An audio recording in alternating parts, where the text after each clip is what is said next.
digantung di negeri. Karena menjadi debat adalah menghadirkan ide dan gagasan dan tidak ada. Assalamualaikum warahmatullahi wabarakatuh. Welcome back, selamat datang lagi di channel Babe Aldo bersama gue Babe Aldo, youtuber rakyat biasa. Yang kali ini gue lagi di markasnya PKS ini ya. Ya, gue lagi numpang live di sini. Dia nyari jaringan yang enak di Malang, sama nyari makan gratis. Ya, ini di channel KPU udah mulai, cuman masih masih orang yang ngomong gitu nih lihat ya. Ya, mereka masih belum penting gitu ya, biasa gitu, MC pokoknya. Kita kan mau nobar ya, kita nggak mau dengerin MC ngomong. Tapi muka gue nutupin yang cantik itu, kecilin dikit ya. Namanya YouTuber rakyat biasa, settingnya lagi live.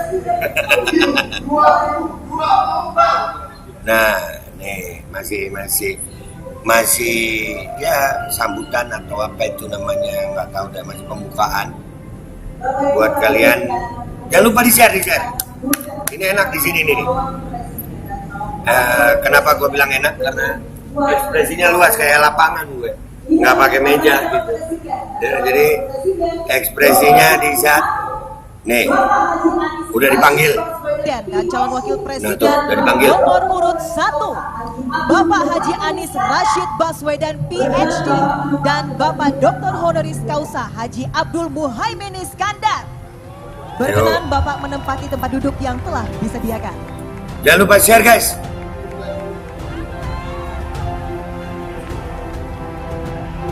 Jangan lupa share-nya.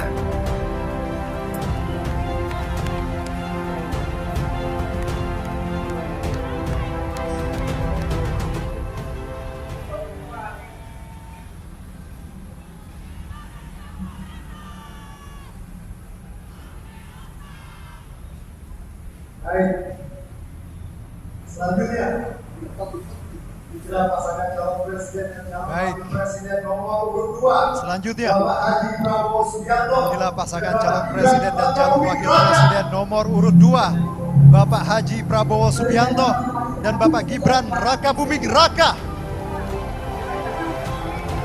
Berkenan Bapak menempati tempat duduk yang telah disediakan.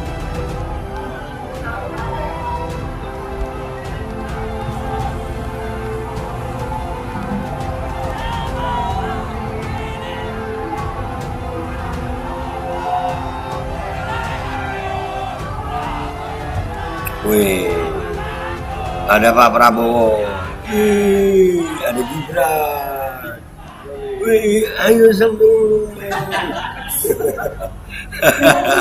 Pasangan calon presiden dan wakil presiden nomor 3 Bapak Haji. Dan inilah pasangan calon presiden dan wakil presiden nomor urut 3 Bapak Haji Ganjar Pranowo SH.MIP dan Bapak Profesor Dr. Haji Muhammad Mahfud MD.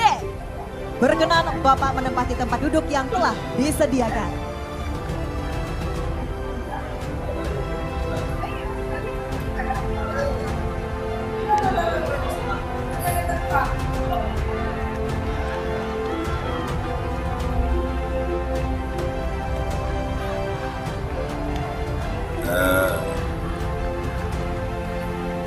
Kalian typing deh, typing komentar, kalian pendukung mana aja. Tapi masih banyak loh pendukung 02 ini, masih banyak banget.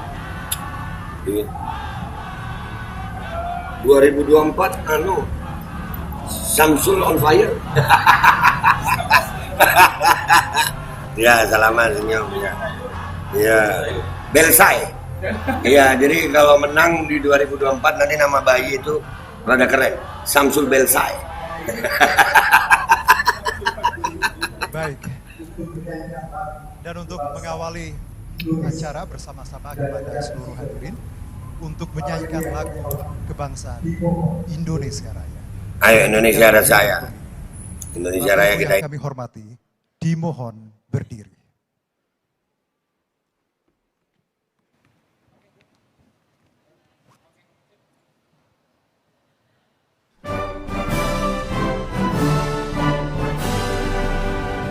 Indonesia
ini masih lagu-lagu. Ya. Jadi menurut kalian, ini kan temanya ketahanan nih, ya pertahanan dan keamanan. Kira-kira apakah 02 akan memberikan kuliah atau justru ya kan karena dia Menteri Pertahanan, mantan jenderal, kita harus akui itu, ya kan? Iya. Menurut kalian bisa dibalik nggak sama Anies, sama Ganjar? Ada komentar. Kira-kira Prabowo akan memberi kuliah gratis atau justru sebaliknya akan dikuliahin? Komentar yang baik. Ayo, komentar.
Ini masih mau sambutan ketua KPU guys.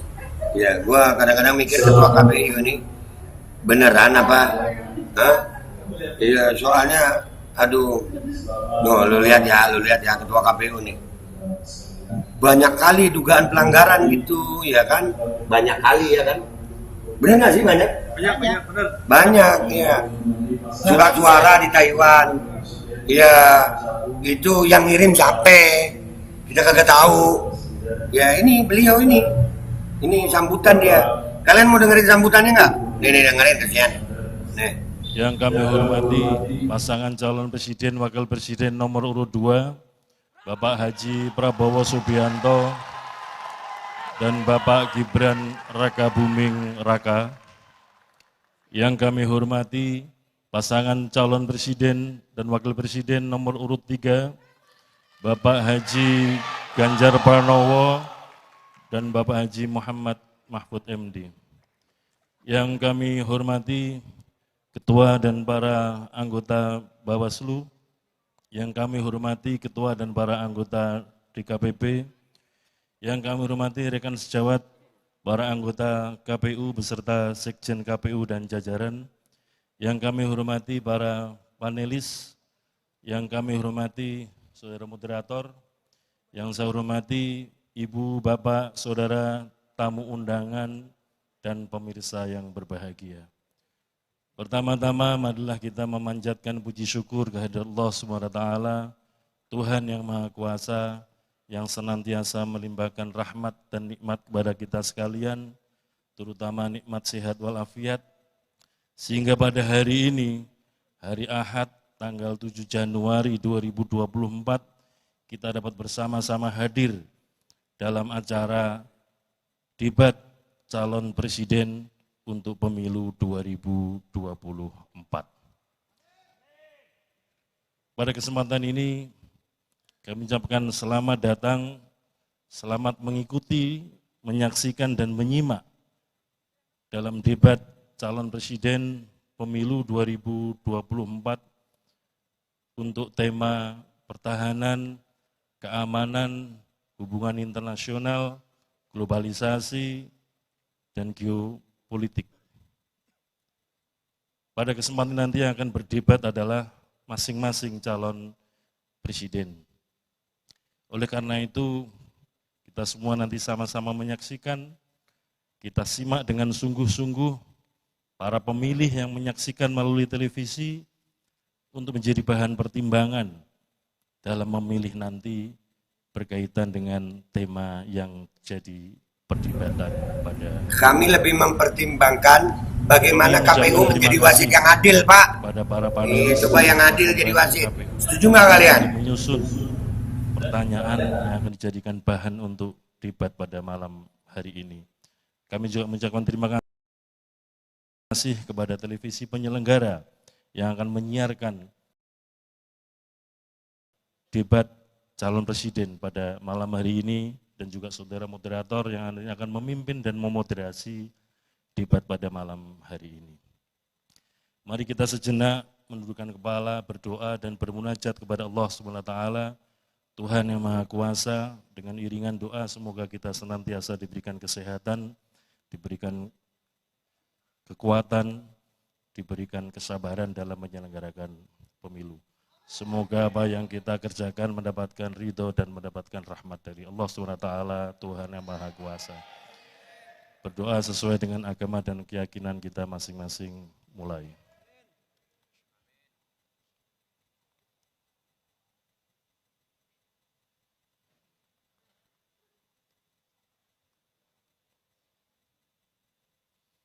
Berdoa selesai. Sekiranya ada kekurangan KPU dalam menyelenggarakan debat, kami mohon maaf. Terima kasih.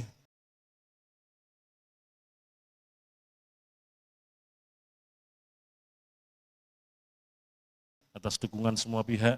Assalamualaikum warahmatullahi wabarakatuh.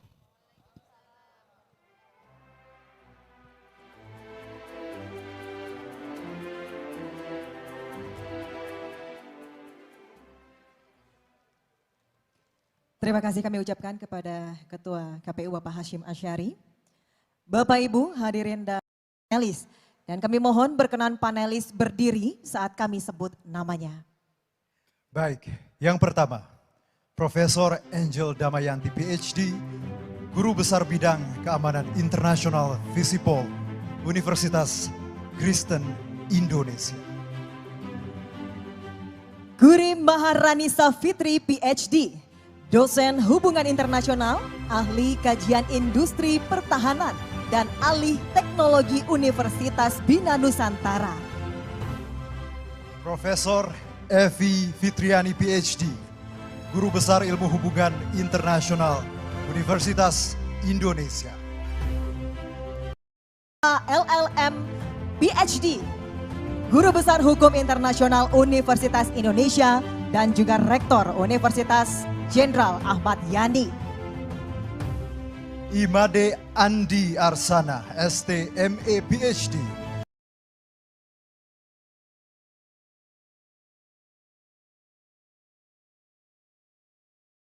Ahli Aspek Geospasial Hukum Laut, Universitas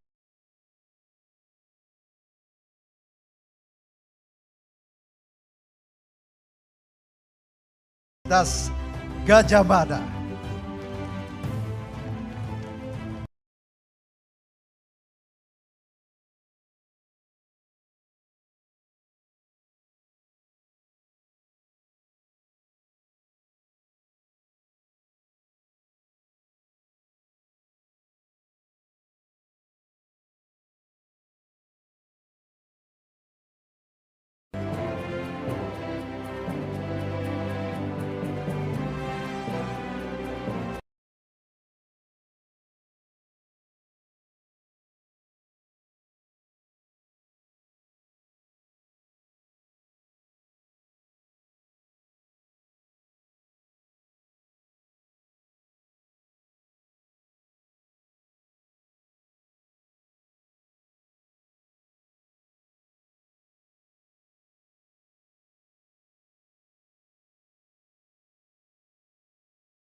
debat calon presiden pemilu 2024 akan...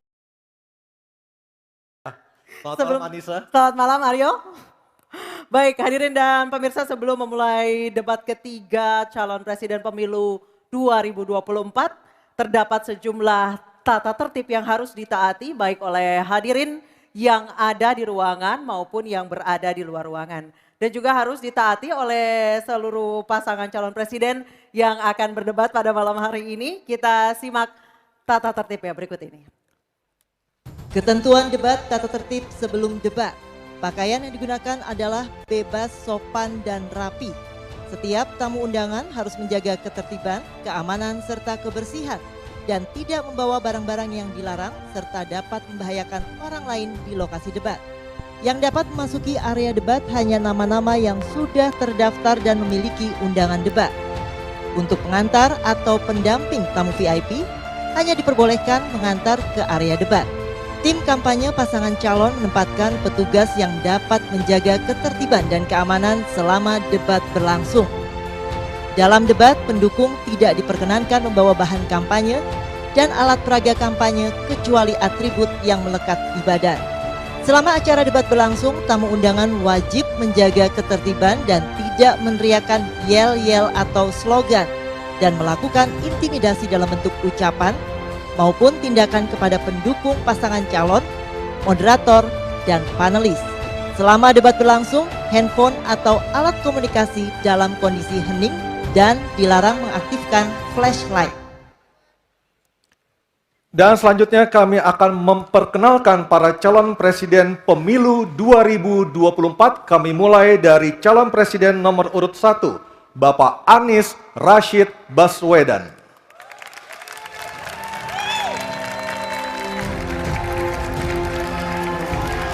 Calon presiden nomor urut 2, Bapak Prabowo Subianto. Calon presiden nomor urut 3, Bapak Ganjar Pranowo.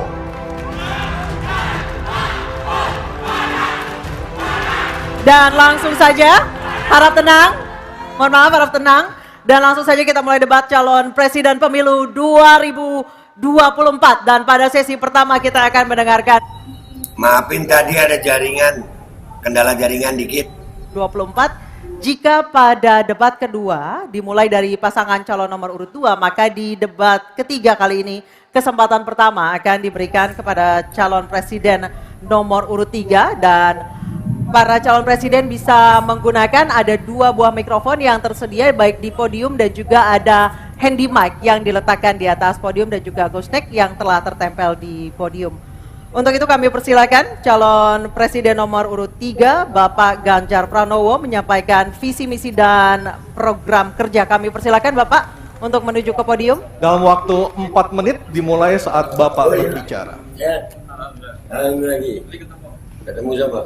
Terima kasih. Tahu. Selamat malam Bapak Ibu sekalian yang hari ini hadir di studio dan tentu saja yang menyaksikan melalui tayangan televisi atau streaming.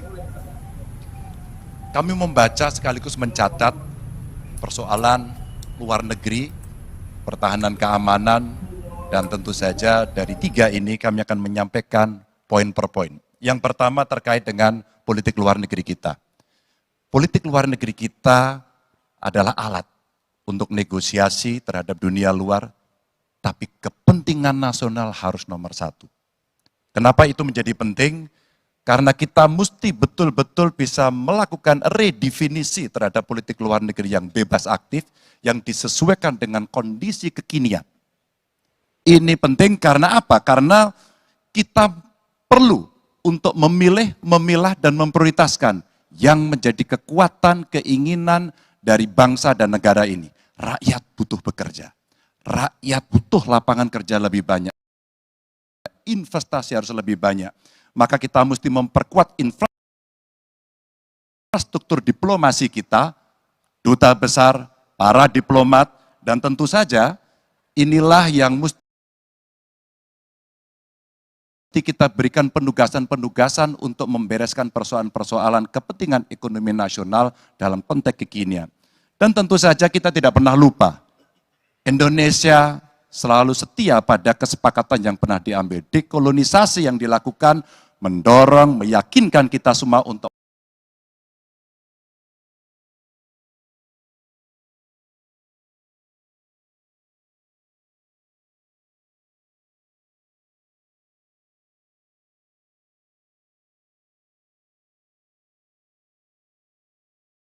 membebaskan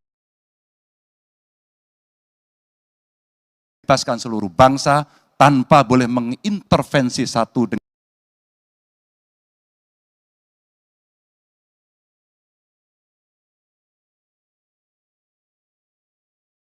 dengan yang lain. Dan inilah komitmen kita pada kemerdekaan Palestina yang kita dukung terus-menerus. Maka kalaulah kemudian itu kita kerjakan, beberapa problem krisis iklim barangkali akan kita selesaikan dengan membawa pola-pola diplomasi sesuai dengan kekinian yang diperlukan. Atau barangkali kepentingan UMKM yang mesti kita bawa ke dunia internasional seperti praktek yang pernah kami lakukan di Jawa Tengah. Dan itu membuat masyarakat akan merasakan politik luar negeri jauh lebih baik. Pertahanan, sistem pertahanan rakyat semesta mesti kita dorong, kita lapisi dengan pertahanan yang betul-betul berlapis dan kita jadikan benteng pertahanan Nusantara sebagai sebuah satu kesatuan. Dan kita perlu melakukan penataan gelar pasukan karena IKN menjadi pusat gravitasi baru. Dan ini bagian dari antisipasi terhadap tarung global antara Amerika Serikat dan Tiongkok. Untuk itulah pertahanan kita mesti masuk pada wilayah 5.0 dengan teknologi sakti, dengan rudal hipersonik, senjata cyber, sensor kuantum, dan sistem senjata otonom. Dan itu bisa dilakukan kalau anggaran dari Kemenhan itu 1-2% dari PDB. Sehingga MEF kita akan bisa tercapai. Karena ini yang mengerikan, di 2024 saya khawatir ini tidak akan tercapai. Untuk keamanan, terorisme, narkoba, pinjaman online, judi online, kekerasan seksual, ini perlu mendapatkan perhatian termasuk TPPU. Maka reformasi kepolisian betul-betul harus mengantisipasi ini dengan penguatan cyber system kita, termasuk pengembangan SDM cyber yang kuat. Polisi yang menjadi pengabdi masyarakat betul-betul akan bisa mengayomi. Seperti kemudian pada saat saya bertemu dengan Ibu Mary Hugeng, bagaimana Ibu Mary menceritakan bahwa polisi kita mengayomi dengan kesungguhan, polisi kita hidup dengan sangat sederhana, dan mereka punya integritas yang tinggi. Sebagai anak polisi, saya paham betul, ini sesuatu yang sulit dan pasti akan bisa kita lakukan. Dan tentu saja, inilah capaian-capaian yang akan kita lakukan oleh Ganjar Mahfud. Bismillah, insya Allah kami siap. Baik, terima kasih Bapak Ganjar Pranowo. Kami persilakan kembali ke tempat. Kepercayaan dari Ibu dan Bapak saudara sekalian diberikan kepada kami, maka kami insya Allah akan mengembalikan posisi Indonesia menjadi pelaku utama di dalam konstelasi global. Indonesia tidak hadir sebagai penonton, tapi Indonesia hadir sebagai penentu arah perdamaian, kemakmuran bagi seluruh bangsa di level global maupun di level regional. Kami merencanakan bagaimana kekuatan Indonesia, kekuatan kebudayaan, kekuatan kesenian, kekuatan ekonomi ikut mewarnai kancah dunia. Kita ingin film kita, seniman kita, kuliner kita, diplomati kita, para diaspora kita menjadi fenomena dunia, hadir mewarnai kancah internasional. Kita menginginkan dengan cara seperti itu, maka apa yang kita kerjakan di level dunia membuat Indonesia bisa menjadi tuan rumah di negeri sendiri, sekaligus tamu mempesona di negeri orang. Dan Presiden menjadi panglima diplomasi Indonesia.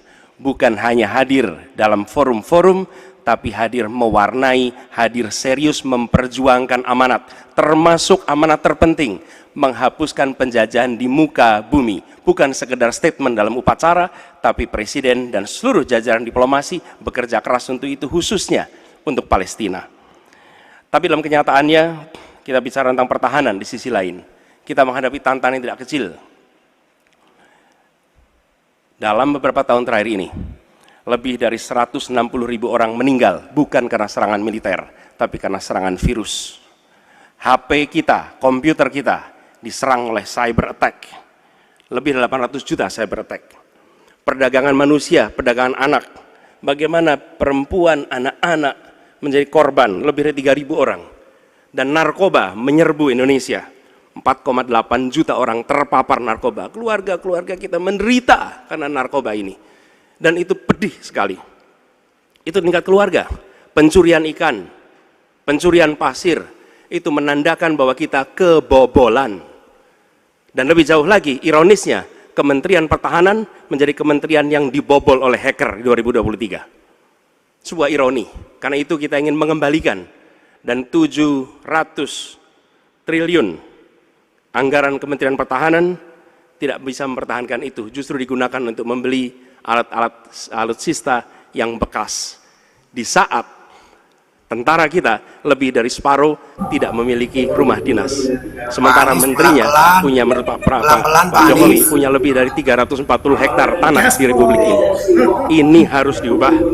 Tambah lagi food estate singkong yang menguntungkan kroni, merusak lingkungan dan tidak menghasilkan. Ini harus diubah. Kami akan memulai dengan kepemimpinan yang menjunjung tinggi etika, kepemimpinan yang mengandalkan data, informasi, kapasitas yang serius.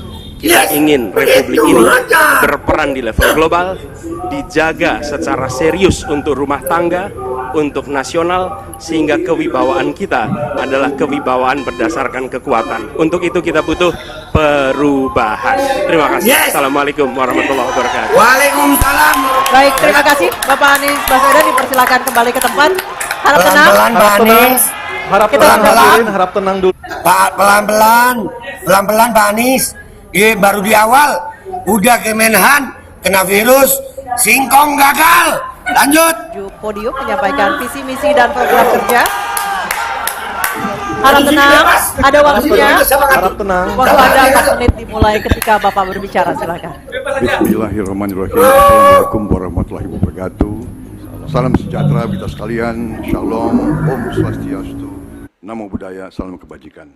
Bapak-bapak, ibu-ibu sekalian yang saya hormati, malam ini kita membicara tema-tema yang sangat penting: pertahanan, hubungan internasional, geopolitik, globalisasi, keamanan. Dengan demikian, kita kembali kepada dasar kita, tujuan nasional yang tercantum dalam Undang-Undang Dasar kita. Dalam pembukaan Undang-Undang Dasar 1945 tercantum sangat tegas bahwa tujuan nasional kita yang pertama adalah melindungi segenap bangsa Indonesia dan seluruh tumpah darah Indonesia. Jadi fungsi dari negara yang pertama adalah melindungi, berarti pertahanan. Saudara-saudara, kita memahami negara kita sangat besar, sangat kaya, ratusan tahun negara-negara dari jauh datang ke Nusantara ini untuk intervensi, untuk mengganggu, untuk adu domba, dan untuk mencuri kekayaan kita. Sampai kita merdeka, kita pun harus berhadapan dengan kekayaan alam kita diambil dengan murah. Karena itu, untuk kita menjadi negara makmur, untuk kita menjadi negara sejahtera, untuk rakyat kita hidup layak, punya pekerjaan layak, kita harus menjaga kekayaan kita. Kita harus menjaga, dan habis itu kita harus mengelola kekayaan kita. Saudara-saudara sekalian, politik luar negeri kita secara tradisi sejak awal kita merdeka adalah bebas aktif, adalah non-blok, tidak memihak, tidak ikut blok-blok, tidak ikut fakta. Ini akan saya teruskan. Dengan hubungan baik dengan semua kekuatan, kita bisa mengamankan kepentingan nasional kita. Saudara-saudara sekalian, 1000 kawan terlalu sedikit, 1 lawan terlalu banyak. Kita akan menjalankan politik tetangga baik.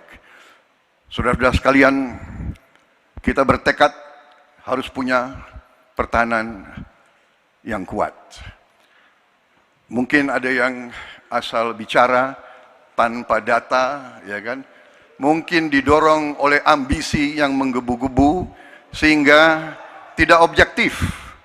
Saudara-saudara sekalian, saya ada yang panas, berpegang ada yang panas.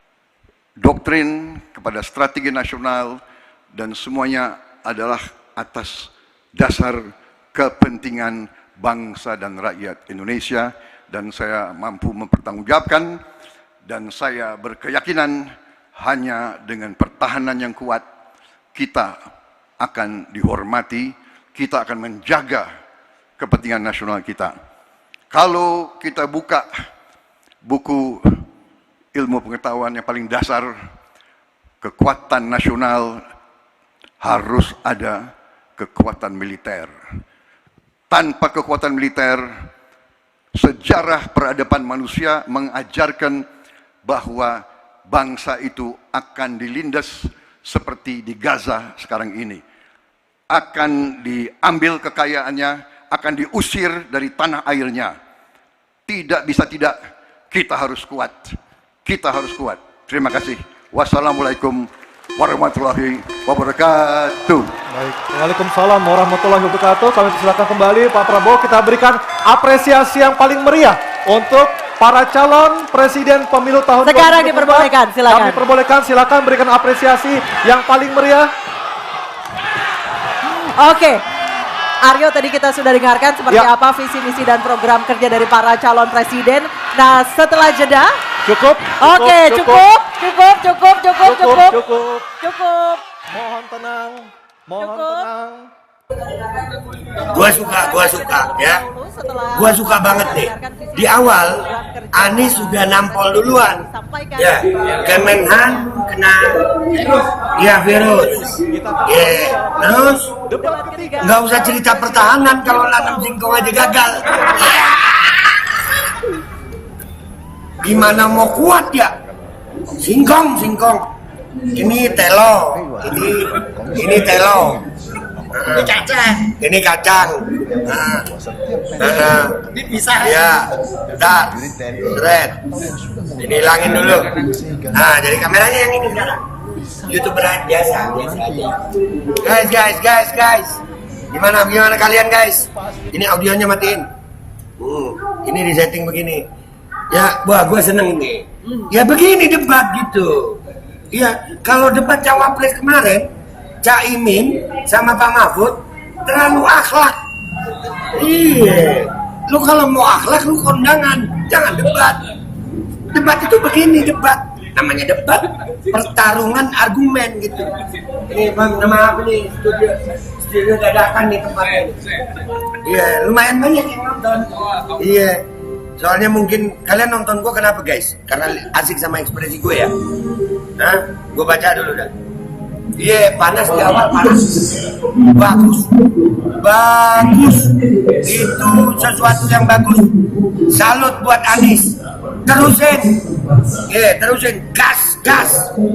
Jangan ngendor. Ada komentar silakan yang mau komentar. Di sini kagak ada yang berani komentar guys. Di sini cuma ngeliatin gua mulu. Tapi gua minta maaf ya kalau jaringannya rada-rada gimana. Cuman alhamdulillah. Iya, itu yang paling lucu tadi. Negara kita harus kuat. Harus kuat gimana Pak? Untuk nanam singkong berapa triliun? Nanam singkong tumbuh jagung dalam pabrik. Beli senjata second yang kemarin. Iya, persenjataan second. Waduh, gimana? Menurut kalian guys, ini babak pertama Anies mukul. Tapi kita lihat tadi babak kedua. Tadi ada gemosian dikit ya. Kalian lihat gak mimik gemosi tadi? Iya. Tanpa data gimana? Anies tanpa data gimana? Nyata-nyata kita butuh. Dan nyata-nyata gagal singkongnya. Ya Allah. Ada tepuk tangan dulu. Ini iklannya lama anjir. Iklannya lama sayang. Komentar. Gua bacain komentar kalian deh. Buset rame amat. Nggak usah baik sama negara tetangga, usir dulu Rohingya, benahi SDM biar siap tempur. Betul. Siap wowo minum obat enco, asam sulfat. Jangan sayang. Jangan. Kalau gue sih lebih ke arah obat darah tinggi. Iya. Kesian guys, jauh dari rumah itu. Jauh. Jadi ya kalau adrenalin, ya berbicara adrenalin meningkat itu memacu jantung. Kalau jantung terpacu, itu bahaya itu. Nah itu apa aja. Ngopi be, biar nggak ngantuk. Ngopi lah, kalian nggak ada kopi. Gue di mari enak. Makanannya ada telo. Nah. Enak guys. Telo ya, bukan singkong. Kenapa? Kalau telo enak, kalau singkong gagal. Ya.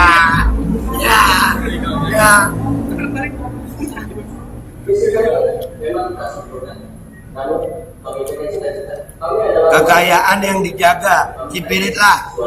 Udah diambil oleh oligarki. Nah itu kemarin udah mimpin di mana?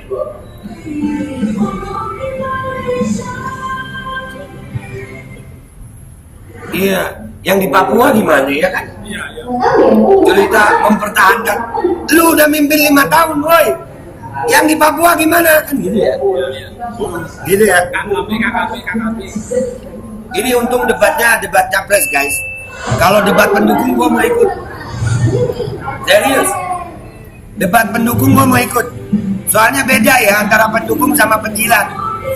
Ya beda. Gua pendukung bukan penjilat. Begitu. Kalian pendukung apa penjilat? Ngomong. Semangat. Share dulu. Kalian share dulu.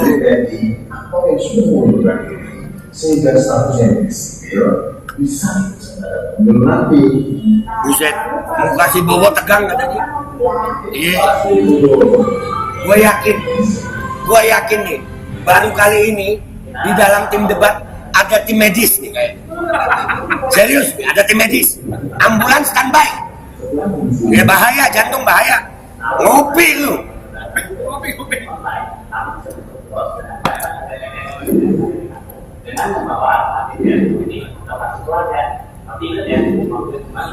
Ini. Pendukung sayang ya kalian.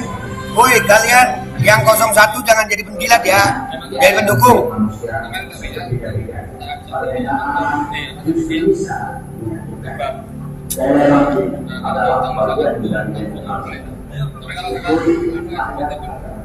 Pendukung yang menjilat juga banyak. Kita mudah-mudahan jadi pendukung aja, jangan jadi penjilat.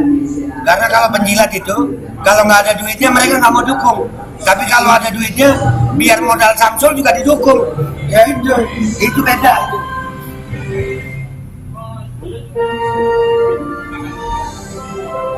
Nah ini udah mulai guys. Let's go guys. Let's go. Baik,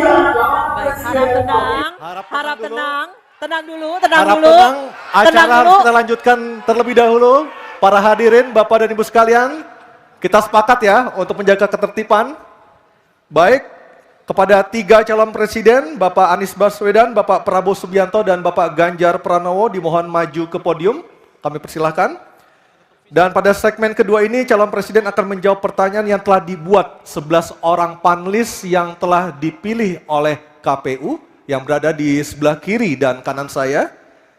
Dan selain menjawab pertanyaan dari panelis, masing-masing calon presiden juga diberikan kesempatan untuk saling menanggapi dan saling merespon. Dan perlu kami sampaikan lagi, subtema debat malam hari ini ada 6. Yang pertama, sesuai dengan yang ada daftarnya di depan saya, politik luar negeri, geopolitik, globalisasi, hubungan internasional, keamanan, dan pertahanan.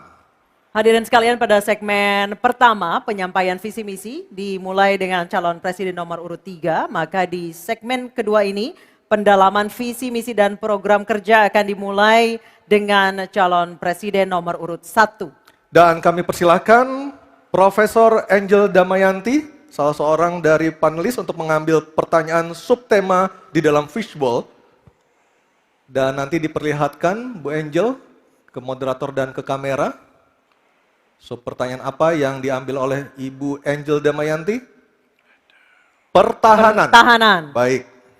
Dan selanjutnya panelis Ibu Kuri Safitri untuk mengambil undian daftar pertanyaan dari Fishbowl. Ya, silakan Bu. Ada A, B, atau C. Kita tidak tahu apa yang diambil hurufnya.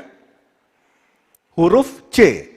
Oke, baik. Pertahanan huruf C. Baik, saya ambil ini A, B, C. Baik. Kita akan buka amplop pertanyaannya. Pertanyaannya masih disegel ya. Bapak Ibu yang di rumah juga bisa melihat pertanyaannya masih disegel. Dan kami ingatkan para calon presiden untuk mendengarkan dengan seksama Bapak-Bapak karena pertanyaan tidak akan kami ulang, hanya akan kami bacakan satu kali. Silakan dibuka Anissa, Baik. lihat apa isi pertanyaannya. Baik, Pertahanan huruf C ya. Ya, pertanyaan untuk calon presiden nomor urut 1, Bapak Anies Baswedan. Pertahanan negara yang tangguh dapat dicapai dengan memanfaatkan teknologi siber, kecerdasan buatan dan satelit untuk informasi geospasial. Pertanyaannya, apa kebijakan paslon untuk mendapatkan akses teknologi dan pengembangannya guna memperkuat pertahanan Indonesia? Waktu menjawab selama 2 menit Pak Anies, dimulai dari Bapak berbicara, kami persilahkan. Terima kasih. Sebelum saya menjawab pertanyaan itu, saya mengklarifikasi tadi data yang meleset. Maaf Pak Prabowo, angkanya terlalu kecil. Bukan 320 hektar, tapi 340.000 hektar. Saya klarifikasi. Kemudian melanjutkan. Itu pun salah. Apa yang perlu saya sampaikan? Mas Anies, Pak Prabowo, jangan Pak Prabowo, Pak Prabowo, Pak Prabowo, maaf. Iya. Mohon nanti ada kesempatan. Baik. Harap tenang. Iya. Harap tenang. Harap tenang. Baik, kita akan lanjutkan. Harap tenang hadirin. Baik. Ini adalah salah satu ancaman non-tradisional yang makin hari makin nyata dirasakan di Indonesia. Kita merasakan keluarga-keluarga kita, HP, komputer, menghadapi tantangan hacking. Karena itulah menurut kami perlu sekali kita membangun satu struktur pertahanan cyber yang serius. Dan ini tidak cukup dengan memberikan tugas pada sekelompok orang. Satu adalah dengan membangun satu sistem yang komprehensif, perencanaan komprehensif yang melibatkan seluruh lembaga termasuk komponen masyarakat. Yang kedua adalah pengadaan teknologi-teknologi terbaru, tapi kuncinya bukan semata-mata pada teknologinya, kuncinya adalah pada pelibatan semua secara semesta. Yang ketiga, yang tidak kalah penting adalah mekanisme untuk merespon balik apabila terjadi kondisi serangan, sehingga bisa memiliki kecepatan untuk recover, kecepatan untuk kembali dalam sistem ketika terjadi serangan-serangan cyber itu. Jadi menyusun ini, satu adalah melibatkan secara komprehensif, yang kedua menggunakan teknologi terbaru, yang ketiga sistem recovery yang cepat. Terima kasih. Baik, terima kasih Pak Anies. Kami persilakan kepada calon presiden nomor urut 2 Bapak Prabowo Subianto untuk menanggapi calon presiden nomor urut 1 dengan waktu 1 menit saat Bapak berbicara. Kita lihat, panas kagak nih? Sekali lagi ya, saya berpandangan Pak Anies juga terlalu teoritis, semuanya bagus, indah, tetapi yang nyata tentang masalah AI, cyber, teknologi tinggi dan sebagainya adalah sumber daya manusianya, awaknya. Saya begitu jadi menteri, saya membentuk 4 fakultas baru di bidang sains, teknologi, engineering, dan mathematics. Kita menyiapkan putra-putri kita terbaik untuk menguasai teknologi, untuk menguasai sains, untuk menguasai artificial intelligence, untuk menguasai cyber. Bukan barang yang kita beli, kita harus kuasai know-how-nya, kita harus kuasai sistem yang harus kita pegang. Dan menurut saya itu adalah inti daripada masalah. Tidak hanya bicara-bicara yang baik-baik saja. Waktu sudah habis Pak Prabowo. Selanjutnya calon presiden nomor urut 3 Bapak Ganjar Pranowo untuk menanggapi. Baik, hadirin kami harap tenang. Hadirin kami harap tenang. Silakan Bapak Ganjar Pranowo untuk menanggapi jawaban calon presiden nomor urut 1. Waktu Anda 1 menit dimulai ketika berbicara. Yang pertama, kita mesti menguatkan BSSN. Dan kita penting untuk membuat security system yang baik. Bahkan selain membangun SDM dan infrastruktur yang baik, maka kecepatan internetnya dan coveragenya harus tinggi. Maka kalau kita kemudian membuat satu sistem infrastruktur yang bagus, jangan dikorupsi. Ini yang kemudian jadi persoalan. Maka tidak pernah selesai. Dan tentu saja LPDP itu punya potensi yang sangat tinggi untuk memberangkatkan orang-orang, anak-anak hebat ke sana. Namun demikian, ketika mereka sudah balik, mereka mesti diberikan ruang untuk bisa bekerja. BRIN bisa kita libatkan. Ya, mereka bisa membuat kolaborasi yang sangat bagus. Bahkan kemudian pengamanan di kepolisian, saya kira perlu cyber institution yang dipimpin oleh Jenderal Bintang 3. Dan kita perlu duta besar cyber. Baik, masih ada sisa waktu? Ya. Baik, cukup. Dan sekarang harap tenang. hadirin harap tenang, kita berikan kesempatan kepada 3 orang capres kita untuk berbicara. Kami persilakan pada Pak Anies untuk menanggapi 2 capres sebelumnya. Silakan Pak Anies, waktu 1 menit. Memang benar, membangun sistem itu salah satunya. Satu adalah perangkat lunak, satu adalah perangkat kerasnya. Dan itu salah satunya adalah seperti disampaikan terkait dengan sumber daya manusia. Persoalannya, kalau tadi disebut ada yang teoritis, ada yang kedua tidak dilaksanakan. Jadi selama 5 tahun ini, apa yang dikerjakan dalam mempertahankan sistem cyber kita? Justru di situ letak problemnya. Jadi ketika anggaran yang begitu besar dialokasikan justru bukan untuk mempertahankan yang hari ini menjadi serangan paling modern yang terjadi adalah ancaman yang paling nyata dan dirasakan di seluruh keluarga, bukan hanya di pemerintah. Karena itu menurut kami langkahnya investasi jangka panjang boleh, tapi manfaatnya itu akan dirasakan selesai 10 tahun yang akan datang. Pertanyaannya hari ini dan kemarin apa?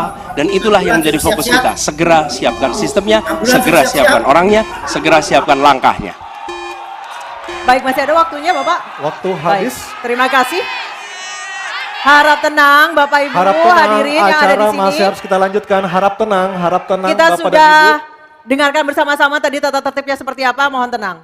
Kita lanjutkan, selanjutnya beralih ke pertanyaan kedua untuk calon presiden nomor urut 2 Bapak Prabowo Subianto. Untuk itu kami persilahkan kepada panelis Profesor Evi Fitriani untuk mengambil pertanyaan subtema dalam fishbowl. Menurut kalian, kepada seluruh ya, hadirin, mimik wajah Pak Prabowo udah gimana tadi? Untung kagak melet lagi deh ya. Tema apa yang diambil oleh Ibu Evi? Kita lihat bersama-sama. Hubungan internasional. Baik, saya akan mengundang Ketua Panelis Profesor Hikmahanto Juwana untuk mengambil undian daftar pertanyaan dari fishbowl di sebelah kiri saya. Silakan Profesor Hik. A, B atau C? Subtemanya hubungan internasional. C. Hubungan internasional C.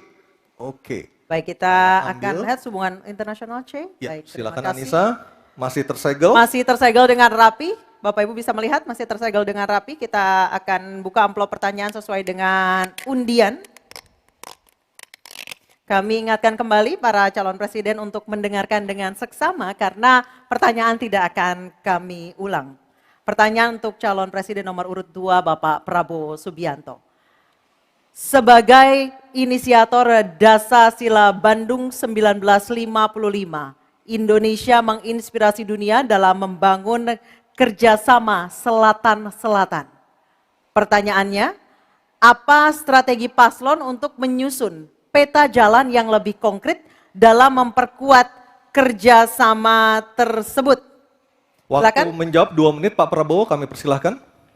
Baik, dalam hubungan internasional yang utama bagi Indonesia harus tentunya kepentingan geopolitik kita dan kepentingan ekonomi kita.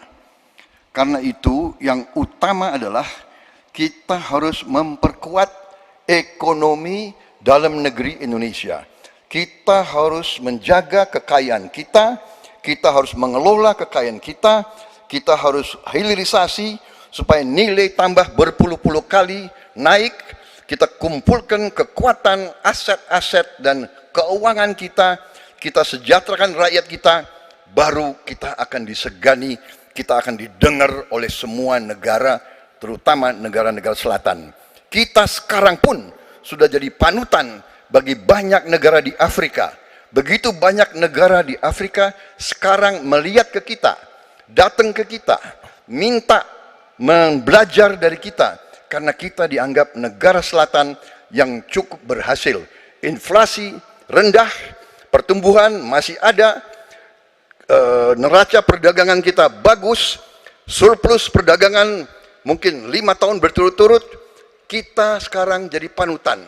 Jadi leadership kita di dunia, di hubungan internasional akan tercermin dan terimpak oleh keberhasilan kita mengelola kekayaan kita, menghilangkan kemiskinan di negara kita, rakyat kita, meraih teknologi, menjadi negara industri.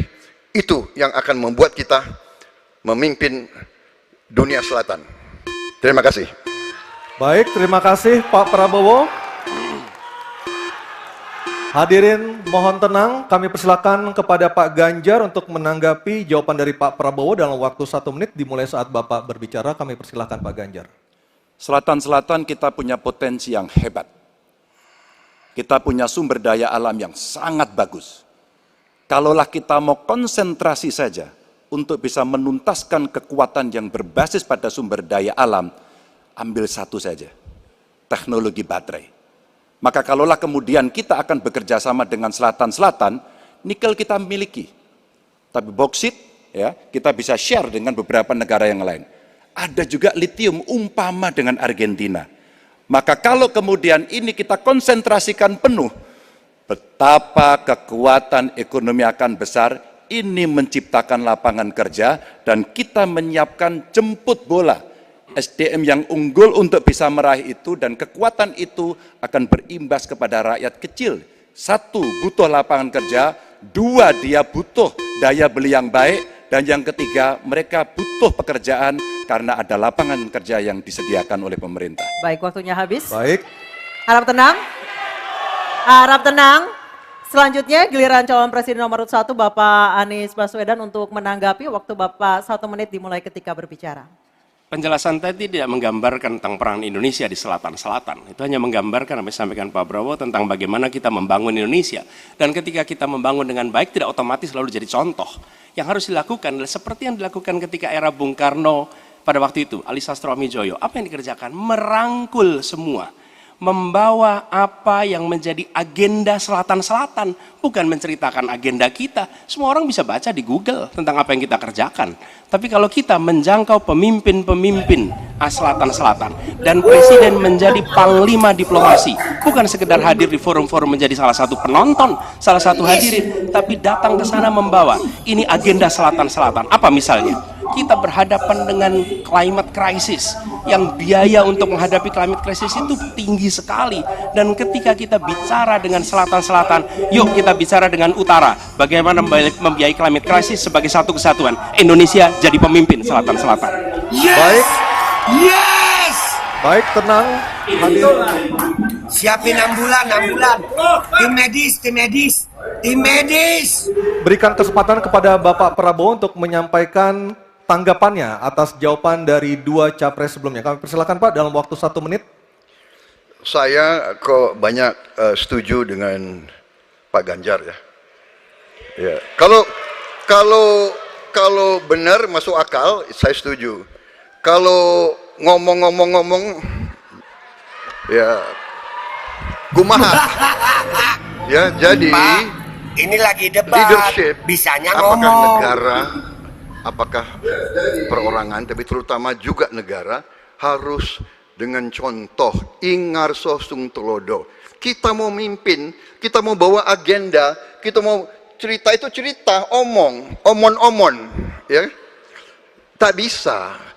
Kenapa negara-negara selatan sekarang melihat ke Indonesia? Karena kita berhasil membangun ekonomi kita.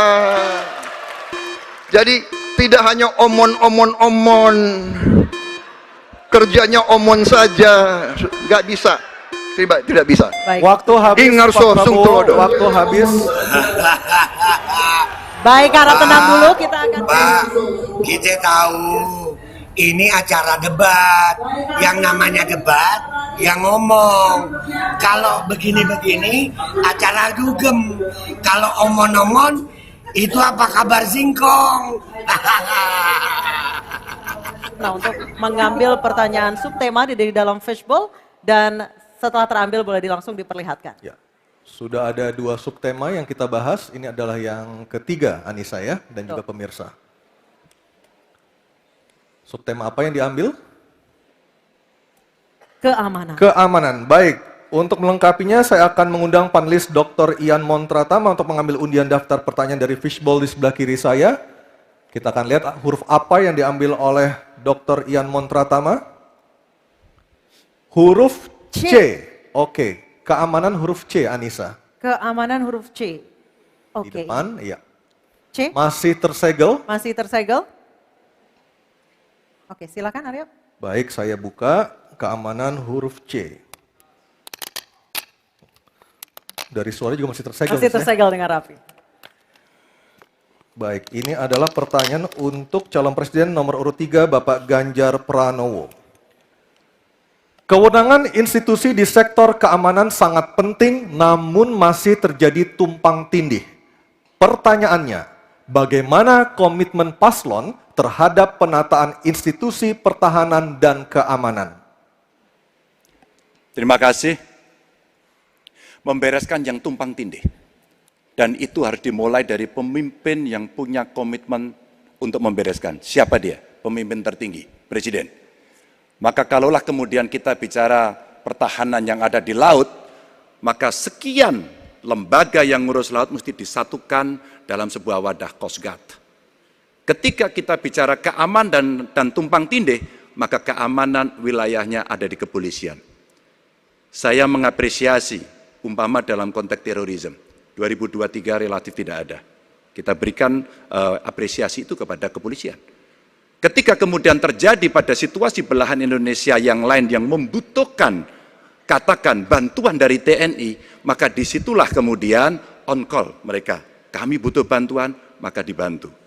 Tapi pada sisi yang lain, pembenahan yang tumpang tindih ini, di daerah sebenarnya juga bisa disupport agar keamanan bisa berjalan dengan baik.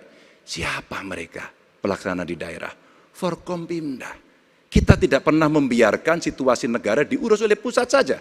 Kita mesti mengambil inisiatif karena peran-peran sampai tingkat lokal itu ada. Bahkan tokoh masyarakat, tokoh agama mesti kita lakukan. Maka seluruh yang tumpang tindih dari sisi regulasi, 1 perlu harmonisasi, 2 perlu sinkronisasi. Dan pada tingkat tidak ada keputusan, maka pemimpin tertinggi harus berani mengambil keputusan itu. Sehingga tumpang tindih yang selama ini selalu saja menjadi perdebatan yang tidak ada hentinya, maka diselesaikan di meja presiden. Dan itu saya kira sikap yang paling jelas untuk membereskan persoalan ini. Apapun dalam konteks eksekutif, maka pemimpin tertinggilah yang harus mengambil keputusan. Kecuali kita mesti berbicara dengan DPR, maka kita akan duduk bersama untuk membicarakan secara regulatif. Waktunya habis. Baik, terima kasih Pak Ganjar. Ada waktunya, harap tenang. Kami persilakan kepada calon presiden nomor urut 1, Bapak Anies Baswedan untuk menanggapi jawaban dari Pak Ganjar dalam waktu 1 menit. Kami persilakan Pak Anies. Menurut hemat kami harus dirumuskan apa tantangan dan ancaman keamanan Indonesia di tahun-tahun ke depan. Dengan itu dirumuskan, maka kita tahu apa ancamannya. Lalu dari situ kemudian kita lihat bagaimana badan-badan yang selama ini ada diatur untuk merespon atas tantangan itu. Kalau kita hanya menata ulang tanpa memikirkan apa ancaman barunya, maka kita tidak lebih dari sekedar menyelesaikan urusan organisasi. Yang sesungguhnya dibutuhkan adalah bagaimana organisasi itu diatur untuk merespon tantangan. Jadi nomor 1, rumuskan itu. Kemudian yang kedua, yang tidak kalah penting, libatkan semua unsur yang terbiasa di dalam menyusun ancaman tantangan organisasi. Sehingga kemudian penataan organisasi badan-badan bukan semata-mata karena selera pemimpin, tapi karena merespon atas ancaman itu. Dengan begitu, penataannya akan sesuai kebutuhan. Terima kasih.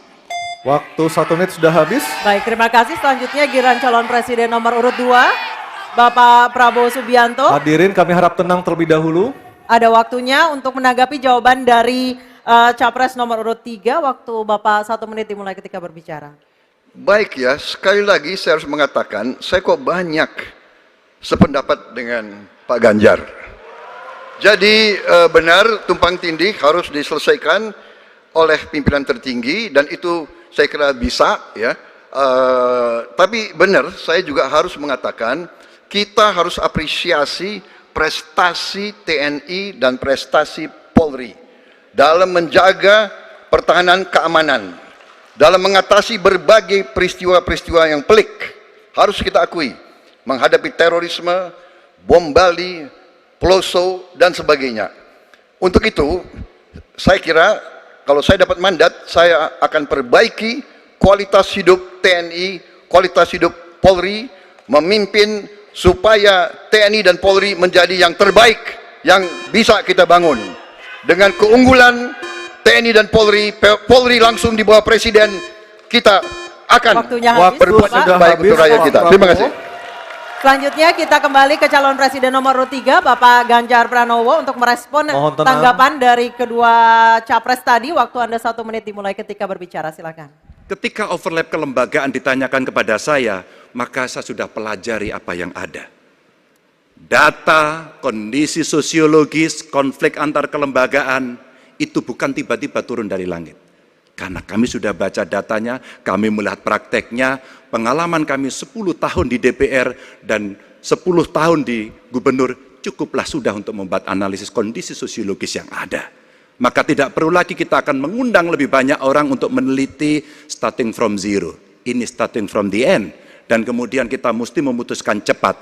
Maka kalaulah kemudian seluruh data itu sudah ada di kepala kita, sudah tertuliskan dengan baik, maka yang diambil adalah keputusan karena kita punya konsep untuk memutuskan itu. Kecuali kita blank dan kita tidak pernah tahu dari mana Anda akan memulai.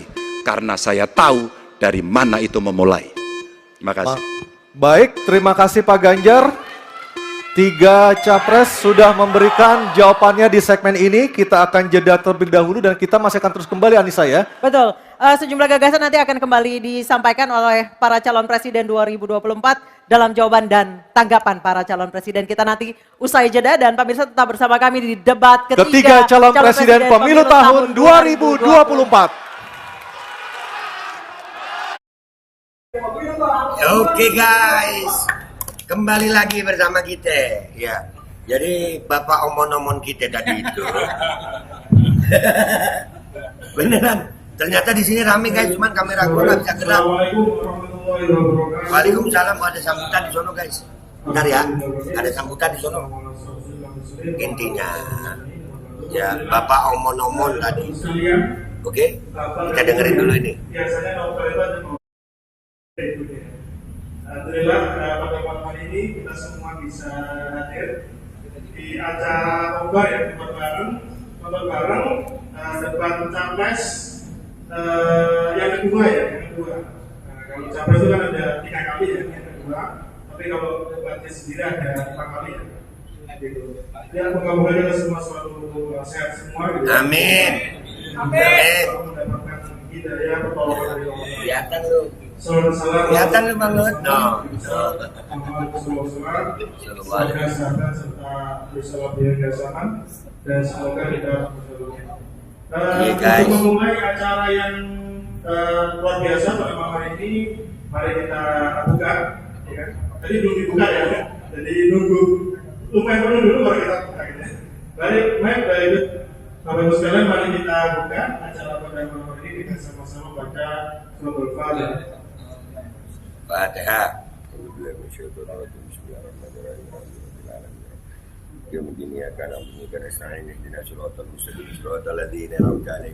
Baik, alhamdulillah saya selaku panitia ya, wakil panitia mengucapkan selamat datang Bapak Ibu sekalian di posko pemenangan PKS Kota Malang. Ini adalah mungkin baru sekitar nggak sampai sebulan ya, belum sampai sebulan ini diresmikan begitu menjadi posko untuk memenangkan PKS di Kota Malang. Selamat datang para kader PKS, para simpatisan, amin begitu ya. Juga terus pada Bapak Aldo, selamat datang di Kota Malang, selamat datang di posko PKS, semoga bisa sering-sering ke Malang. Amin. Insyaallah, amin. Baik, untuk selanjutnya untuk bisa semakin motivasi kita, semakin menyemangati kita di malam hari ini. Mari kita boleh bersama-sama Ustaz Joko gitu kan selaku DPD Kota Malang untuk memberikan sambutan, memberikan arahan begitu ya bagi kita semua agar malam hari ini kita semakin semangat, semakin termotivasi ya untuk selalu mengikuti acara-acara seperti ini. Monggo Ustaz, waktu dan tempat dipersilakan. Iya guys, omon-omon. Ini sambil menunggu iklan. Assalamualaikum warahmatullahi wabarakatuh. Waalaikumsalam warahmatullahi wabarakatuh. Alhamdulillah rabbil alamin wassalatu wassalamu ala asyrofil anbiya'i wal mursalin wa ala alihi wa sahbihi ajmain wa ba'd. Ahlan wa sahlan wa marhaban bi hudurikum. Selamat datang kepada seluruh hadirin, mobil khusus Bapak Aldo. Siap. Ini YouTuber kita dari Palembang dan Palembang. Dan selama ini kita juga banyak mendapatkan pencerahan dari Bapak Aldo bagaimana kita menyikapi semua ketidakadilan yang ada di perpolitikan di Indonesia, dan bahkan dari kasus-kasus kayak Mahfud dan sebelumnya itu juga perlu kita soroti terus sampai kita juga ada mengerti paham Bapak. Oleh sebab itu dengan lomba ini alhamdulillah kita dipertemukan Bapak Aldo, dan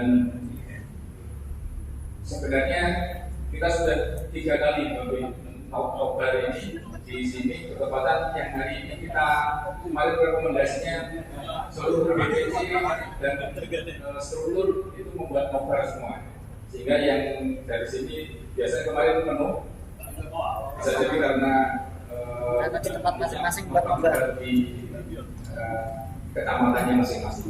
Masya Allah. Salah nanti kalau pas iklan Bapak nanti kita minta nasihatnya.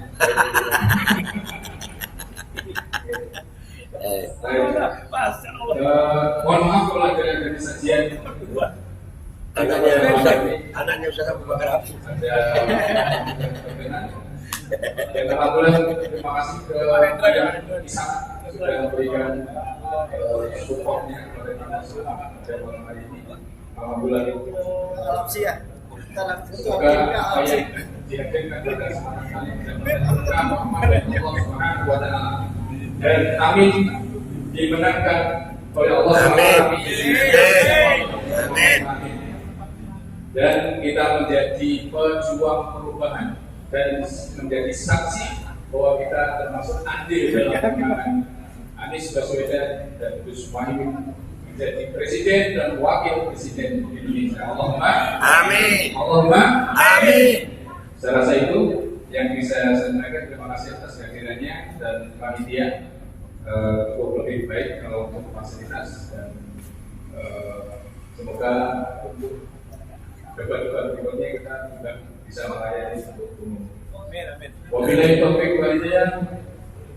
Wassalamualaikum warahmatullahi wabarakatuh. Waalaikumsalam warahmatullahi wabarakatuh.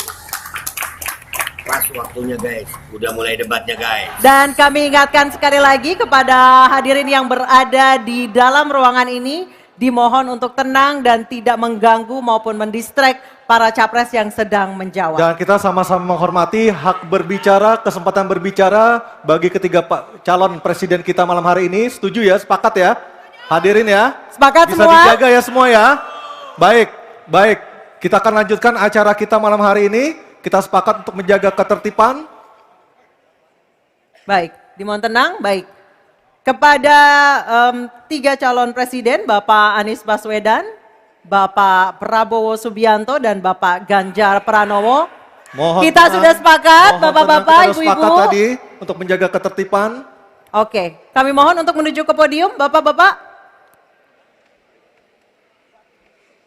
Baik, di segmen ini kami akan kembali dengan pendalaman visi misi dan program kerja calon presiden 2024 dengan memberikan pertanyaan yang telah dibuat oleh 11 panelis. Namun sebelum itu kami ingatkan sekali lagi para hadirin dimohon untuk tenang dan supaya acara ini dapat berlangsung dengan kondusif. Dan menghormati hak berbicara. Betul.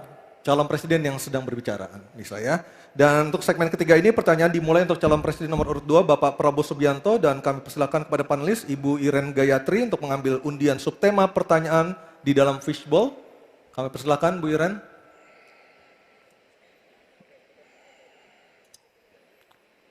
Tersisa 3 subtema lagi untuk segmen ini. Sudah ada keamanan, hubungan internasional, dan juga pertahanan. Ya. Diperlihatkan Ibu Iren. Politik luar negeri. Oke, baik. Politik luar negeri. Selanjutnya panelis Bapak Kusnanto Anggoro untuk mengambil undian daftar pertanyaan dari fishbowl dan mohon diperlihatkan huruf yang tertera. Huruf A, B, atau C yang akan dipanggil oleh Pak Kusnanto Anggoro. Silakan Pak Kus. Huruf C, politik luar negeri. Baik, saya akan ambil. Politik luar negeri. Amplopnya. C, politik luar negeri masih tersegel. Silakan Anissa. Baik, ini amplopnya masih tersegel Bapak Ibu. Dan kami ingatkan sekali lagi para calon presiden untuk mendengarkan dengan seksama karena pertanyaan tidak akan kami ulangi. Dan pertanyaan untuk calon presiden nomor urut 2 Bapak Prabowo Subianto. Utang luar negeri adalah instrumen pembayaran yang sah. Namun ada risiko intervensi kedaulatan oleh negara pemberi utang. Pertanyaannya, apa kebijakan paslon untuk menghindari intervensi kedaulatan Indonesia akibat utang yang terus bertambah? Waktu menjawab 2 menit Pak Prabowo, kami persilahkan. Baik, mengenai utang luar negeri, ternyata Indonesia sekarang, hutang luar negeri kita sebagai rasio perbandingan terhadap produk domestik bruto kita salah satu terendah di dunia. Jadi masih kita sekitar berada di sekitar 40%, sedangkan banyak negara jauh di atas kita. Kedua, kembali lagi dengan manajemen yang prudent, pengelolaan yang baik, dan dengan strategi ekonomi yang tepat, terutama dengan hilirisasi, di mana kita bisa mendapat keuntungan sebagai bangsa, ini memperkuat posisi tawar kita. Jadi saya kok tidak terlalu khawatir negara lain mau intervensi kita soal hutang. Kita sangat-sangat dihormati, kita tidak pernah default. Saya keliling seluruh dunia, mereka sangat hormat dengan Indonesia. Kita tidak pernah gagal hutang. Dan saya sangat optimis, tapi kembali kita harus punya kekuatan pertahanan yang kuat supaya tidak bisa diintervensi, tidak bisa digertak, tidak bisa diintimidasi.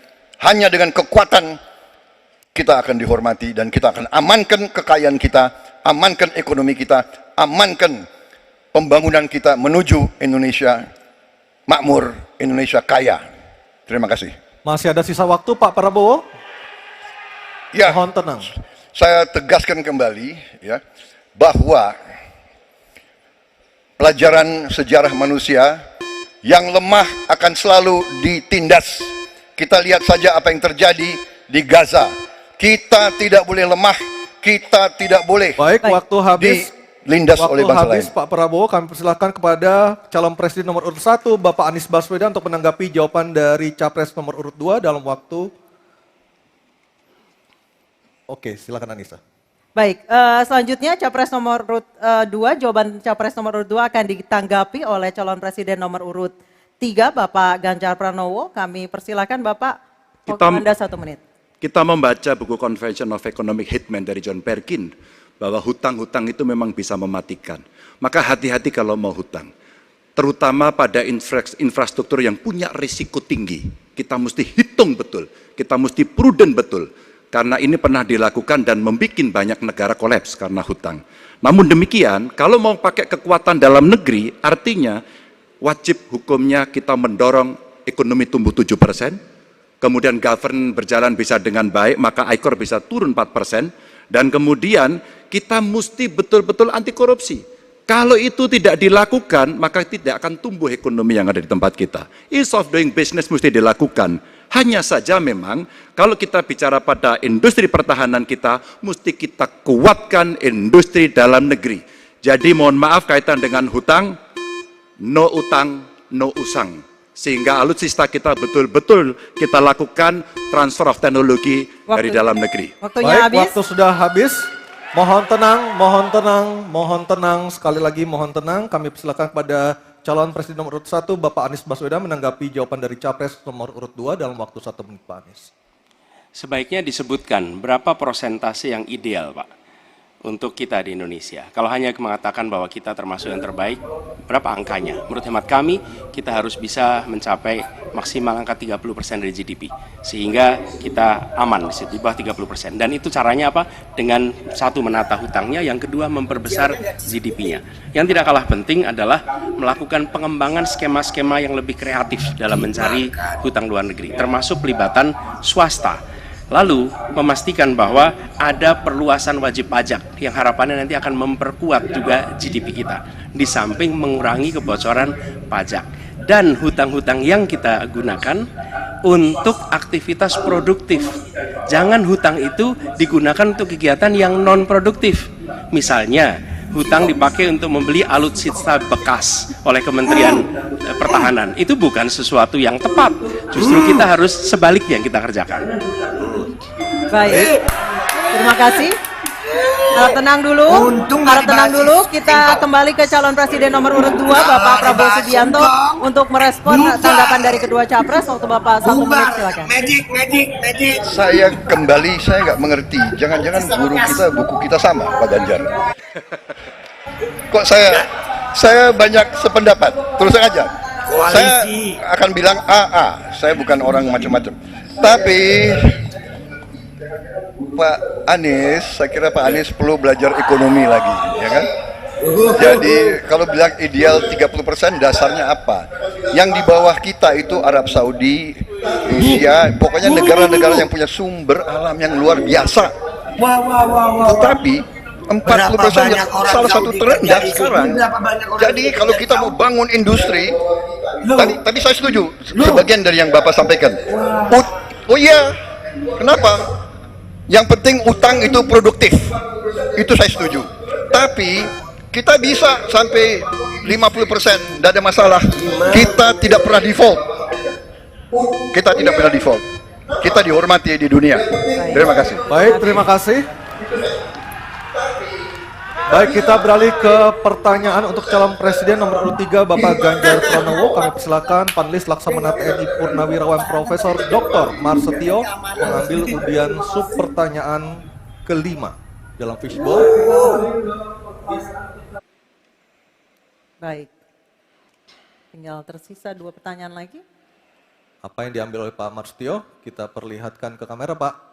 Geopolitik. Baik, geopolitik adalah subtema kelima. Dan selanjutnya kami persilakan kepada panelis Bapak Philip J. Vermonte untuk mengambil undian daftar pertanyaan dari dalam fishbowl.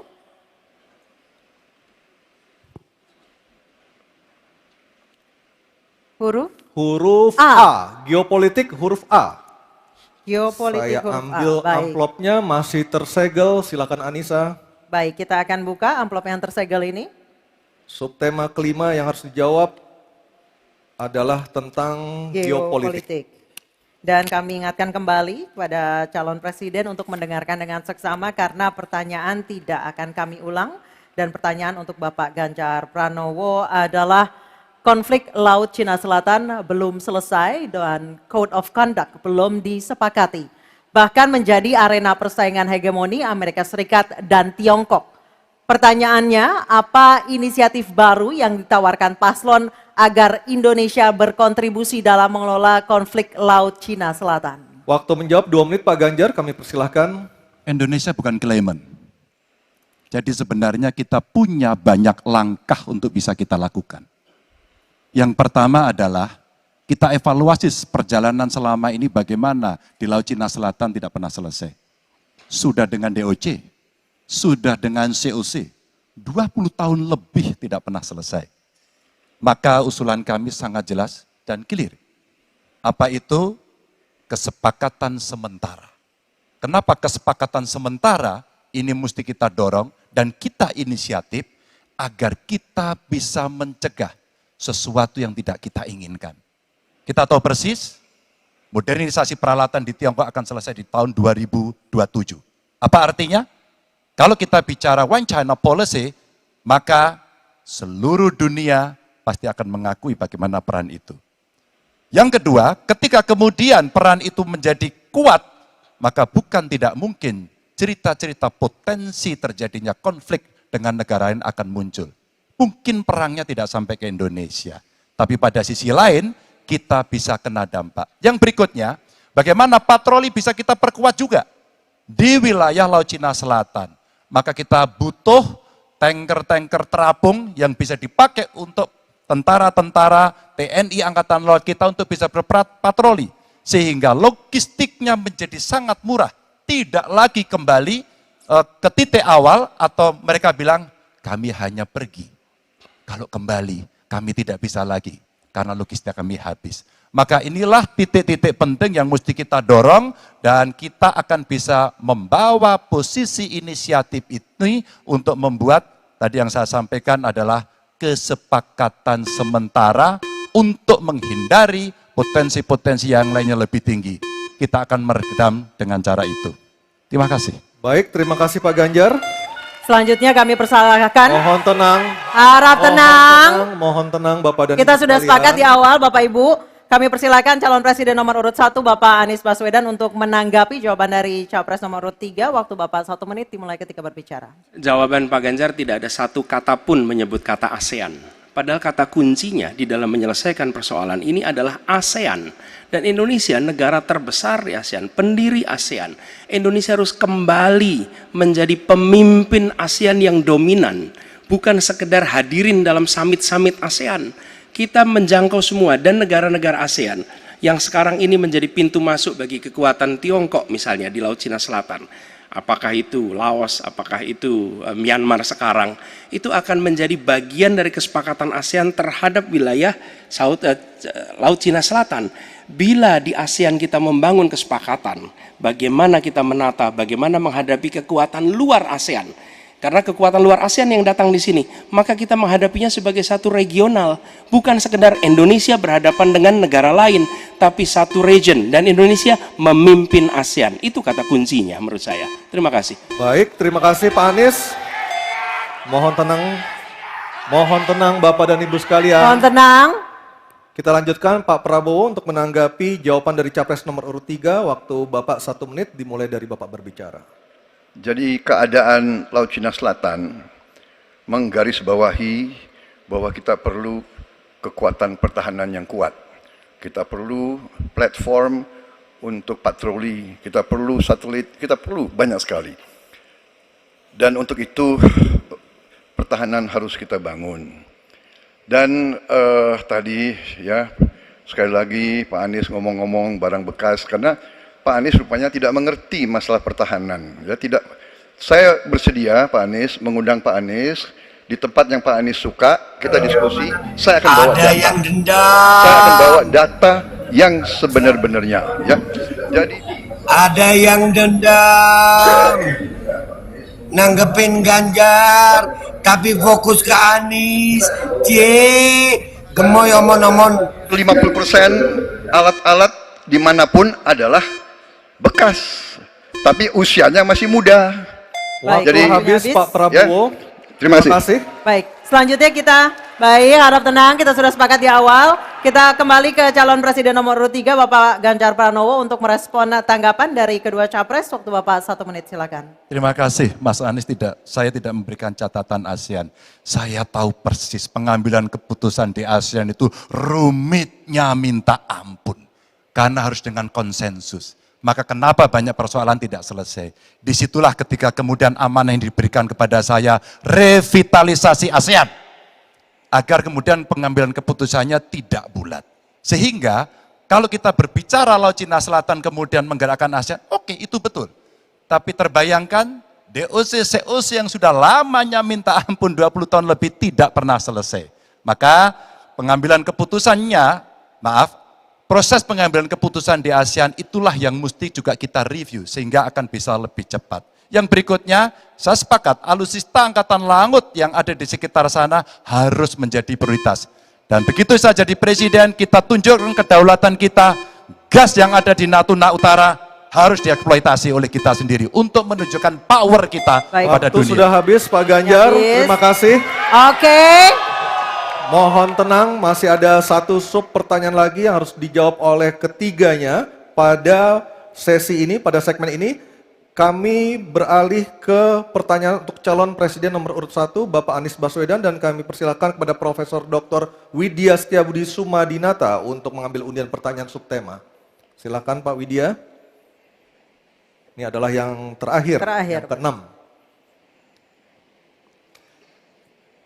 Yang diambil oleh Pak Widya, subtemanya adalah globalisasi. Baik, globalisasi subtemanya. Baik, selanjutnya kami kembali persilakan panelis Ibu Kuri Maharani Savitri untuk mengambil undian daftar pertanyaan dari dalam fishbowl dan memperlihatkannya kepada moderator dan juga kepada hadirin serta kepada para capres.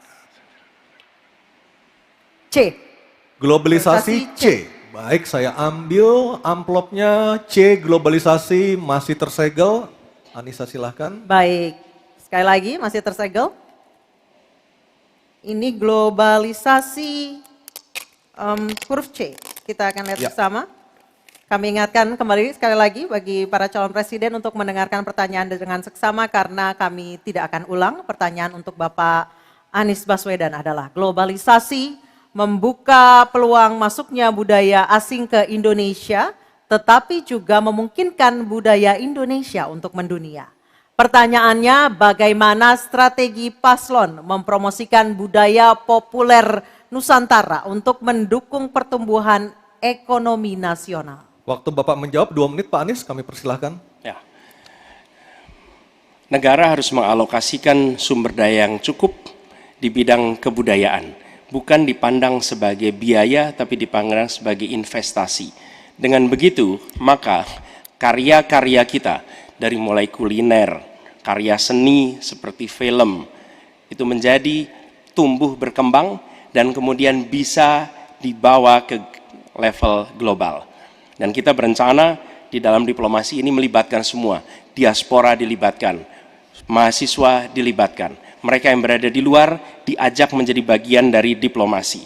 Kemudian yang tidak kalah penting, kita ingin membangun rumah kebudayaan Indonesia di tiap-tiap region di seluruh dunia. Sehingga di tiap-tiap region kita akan memiliki satu tempat di mana Indonesia menunjukkan karya budayanya. Di mana kita menjual kepada mereka bukan sekedar komoditas-komoditas perekonomian, tapi juga kita menawarkan kepada mereka nilai karya budaya Indonesia. Kemudian kuliner, kita merencanakan untuk membantu mendorong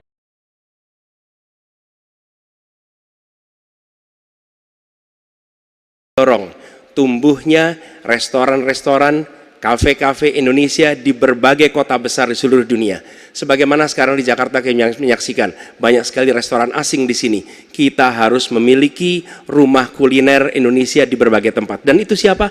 Negara yang ada di belakangnya. Negara yang fasilitasi. Dengan begitu maka swasta yang terlibat akan bisa mengelola ini, tapi awalnya investasi dari negara. Dan lalu disiapkan kredit yang memungkinkan bagi usaha kecil, mikro untuk menjadi bagian dari diplomasi kebudayaan Indonesia.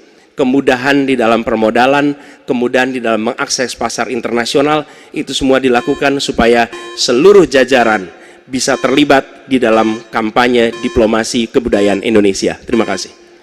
Baik, terima kasih Pak Anies. Baik, selanjutnya calon presiden nomor urut 2.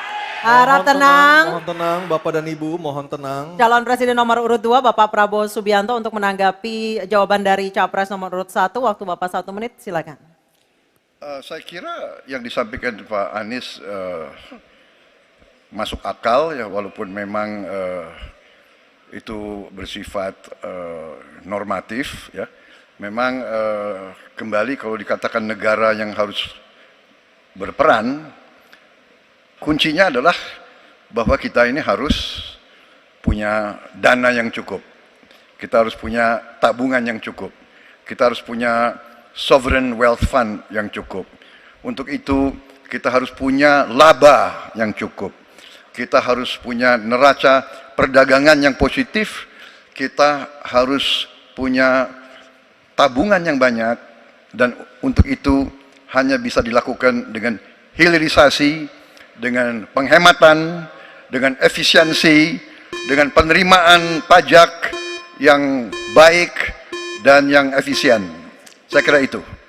Baik, terima kasih Pak Prabowo.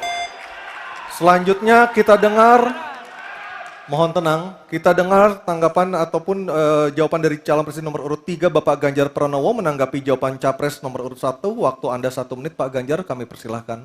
Teknologi digital sudah mendunia, kita semua menggunakan itu. Maka ada satu kata namanya viralisme. Maka ketika kemudian ada yang konvensional, kita mendorong agar para duta besar kita, diplomat kita untuk menjadi tenaga pemasar, mereka menjadi fasilitator, mereka juga kemudian mempromosikan yang ada di dalam negeri maupun menarik yang potensi di luar negeri ke dalam negeri dengan berbagai kerjasama dan fasilitasi dari negara. Maka viralisme sebenarnya bagian yang bisa kita dorong dari tanah air sendiri. Kalau kita lihat Nicky, Rich Brian, Karina seorang intelektual yang hebat sekali yang menemukan antivirus AstraZeneca. Dia diaspora yang hebat, kita promosikan, kita viralkan. Nicky Rich Brian, Voice of Baceprot yang kemudian mendunia kita fasilitasi, maka dialah yang akan bisa mendapatkan keuntungan dan sekaligus menjadi diplomat Indonesia. Sudah habis, Pak Ganjar. Oke, harap tenang. Mohon harap tenang. Harap tenang. Selanjutnya kita kembali ke calon presiden nomor urut 1 Bapak Anies Baswedan untuk merespon tanggapan dari kedua capres. Waktu Bapak 1 menit, silakan. Terima kasih. Kami bersyukur sekali bahwa Bapak-Bapak berdua sepaham dengan apa yang kami gagas. Dan ketika kami ditugaskan sebagai Presiden Republik Indonesia, sebagai Panglima Diplomasi, maka setiap kegiatan ke luar negeri adalah bersama dengan delegasi kebudayaan, delegasi seni, dan datang ke pusat-pusat kegiatan kebudayaan, kesenian di negara-negara yang dikunjungi. Bukan hanya datang rapat lalu pulang, tapi datang di sana menemui aktivitas-aktivitas kesenian, kebudayaan, sehingga mereka pun menyadari bahwa Indonesia ini negeri yang kaya budayanya. Karena setiap presidennya datang, dia membawa delegasi kebudayaan, ditunjukkan di sana, bukan datang rapat, ikut lalu pulang. Dan dengan cara seperti itu, maka dunia akan menyaksikan. Ingat, setiap presiden datang sebuah negara, seluruh media di negara itu memperhatikan. Itu kesempatan luar biasa untuk mempromosikan Indonesia, dan itu yang kami kerjakan di samping yang sudah kami lakukan, kami katakan tadi. Terima kasih. Baik, terima kasih Pak Anies, Pak Ganjar, dan Pak Prabowo. Dan kami persilakan untuk para capres untuk kembali ke tempat duduk masing-masing. Dan kita akan jeda sejenak dan debat ketiga calon presiden pemilu tahun 2024 masih akan terus kembali. Kali ini bukan menjawab pertanyaan dari panelis, tetapi pertanyaan dari antar calon presiden. Akan ada bertanya dan menjawab dari para calon presiden. Dan kita akan kembali di debat ketiga calon presiden pemilu tahun 2024.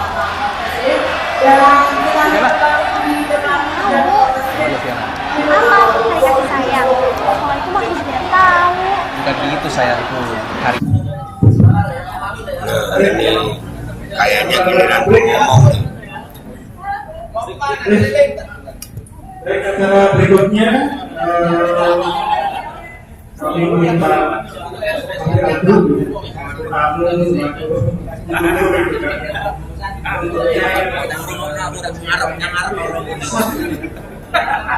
mungkin kalau bisa bayangin namanya kepada kami semua gitu kan, waktu dan tempat Assalamualaikum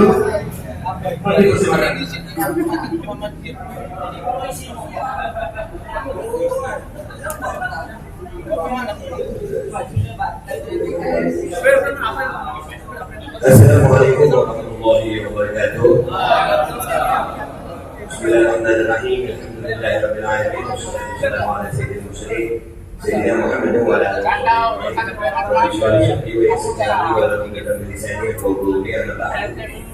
Alhamdulillah, ini saya bersyukur kepada Allah SWT. Hari ini saya boleh dibilang selama 43 tahun umur saya baru kali ini saya masuk ke posturnya partai. Jadi terima kasih buat PKS malam. Terima kasih. Ini tadi sudah saya ingatkan buat PKS. Kalau bisa dibatalin deh, gue ngomong gitu. Takut PKS-nya malam. Karena bagi saya, minta maaf sebelumnya. Selama perpolitikan Indonesia, khususnya saya jadi aktivis itu mulai tahun 2019. Itu baru awal-awal. Ya, sampai hari ini insya Allah doakan saya istiqomah berada di jalur ya. Dan kenapa sekarang saya ke PKS yang bukan ke PKS yang itu maksudnya ke tempat PKS tapi salah paham ya, saya bilang ke PKS ini karena alasan paling utama adalah bukan tentang baik dan buruknya PKS, bukan, akan tetapi kami sebagai makmum mengikuti apa yang sudah disarankan oleh Ijtima Ulama.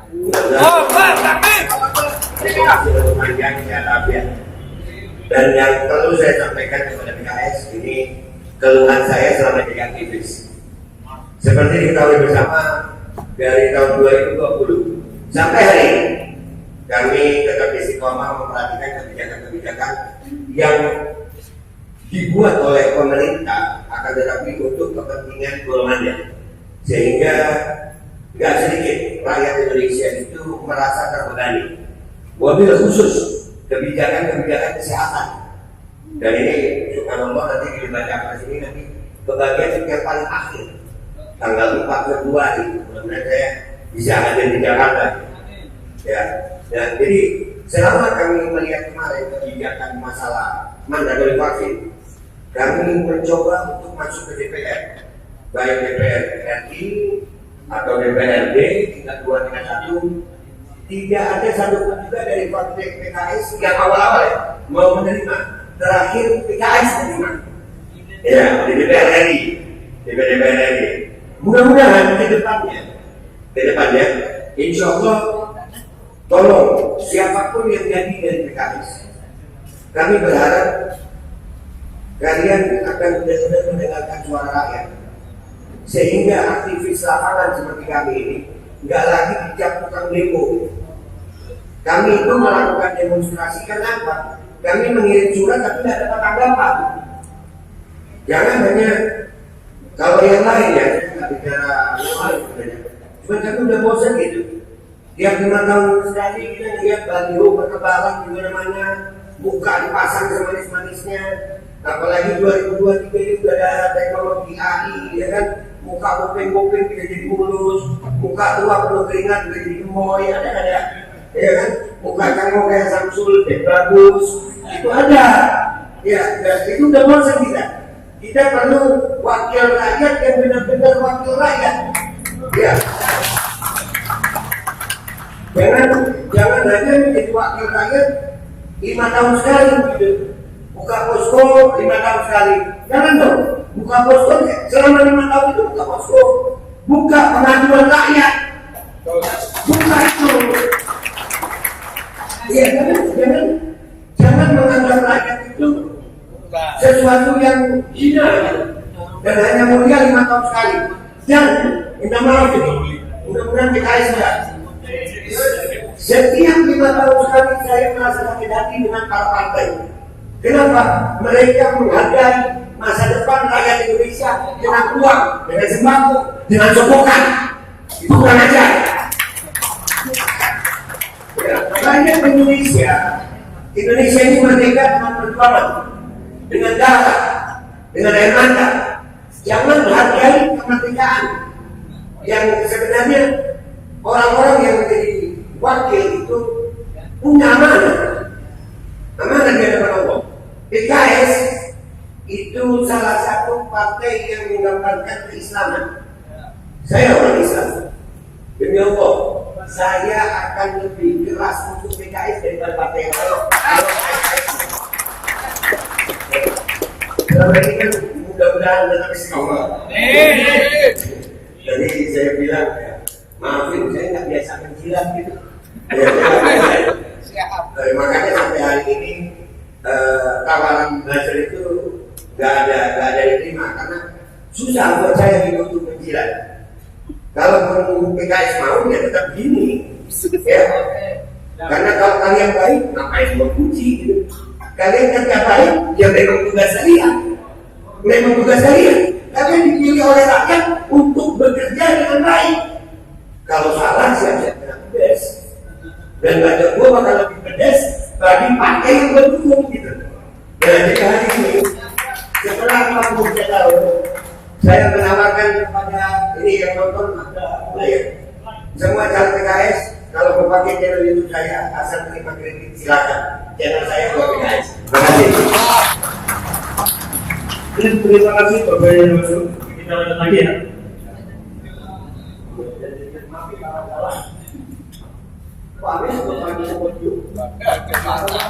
Maaf kalau salah.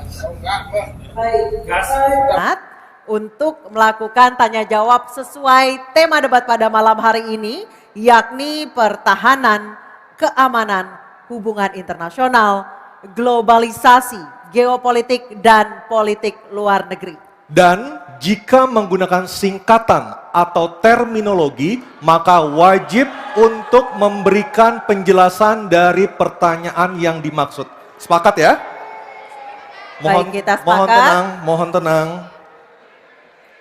Dan kesempatan pertama di segmen ini kami berikan kepada calon presiden nomor urut 3 Bapak Ganjar Pranowo untuk bertanya kepada calon presiden nomor urut 1 Bapak Anies Baswedan.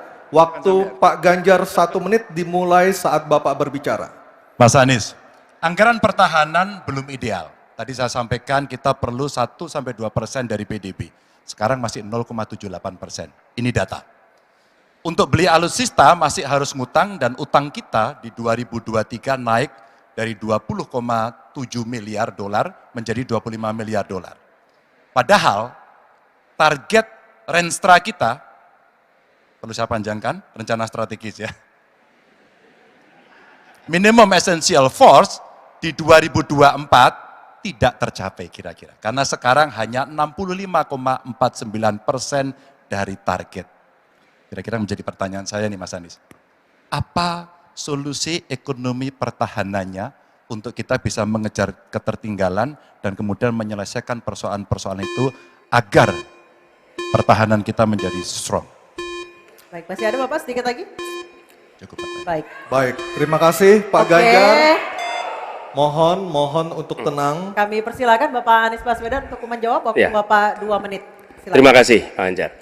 Jadi terkait dengan anggaran pertahanan, seperti tadi disampaikan kita masih di bawah. Kalau tadi disebutkan 0,78, kami memandang memang perlu sampai dengan 1-1,5% yang kita butuhkan. Dan untuk itu maka kita harus memperbesar GDP kita, memperbesar APBN kita. Karena itulah pertumbuhan ekonomi menjadi penting. Dengan pertumbuhan ekonomi yang merata dan berkualitas, harapannya maka kita memiliki masukan negara yang cukup. Kemudian yang kedua, tadi terkait dengan hutang. Hutang-hutang yang digunakan untuk aktivitas produktif yang meningkatkan kesejahteraan, menumbuhkan perekonomian.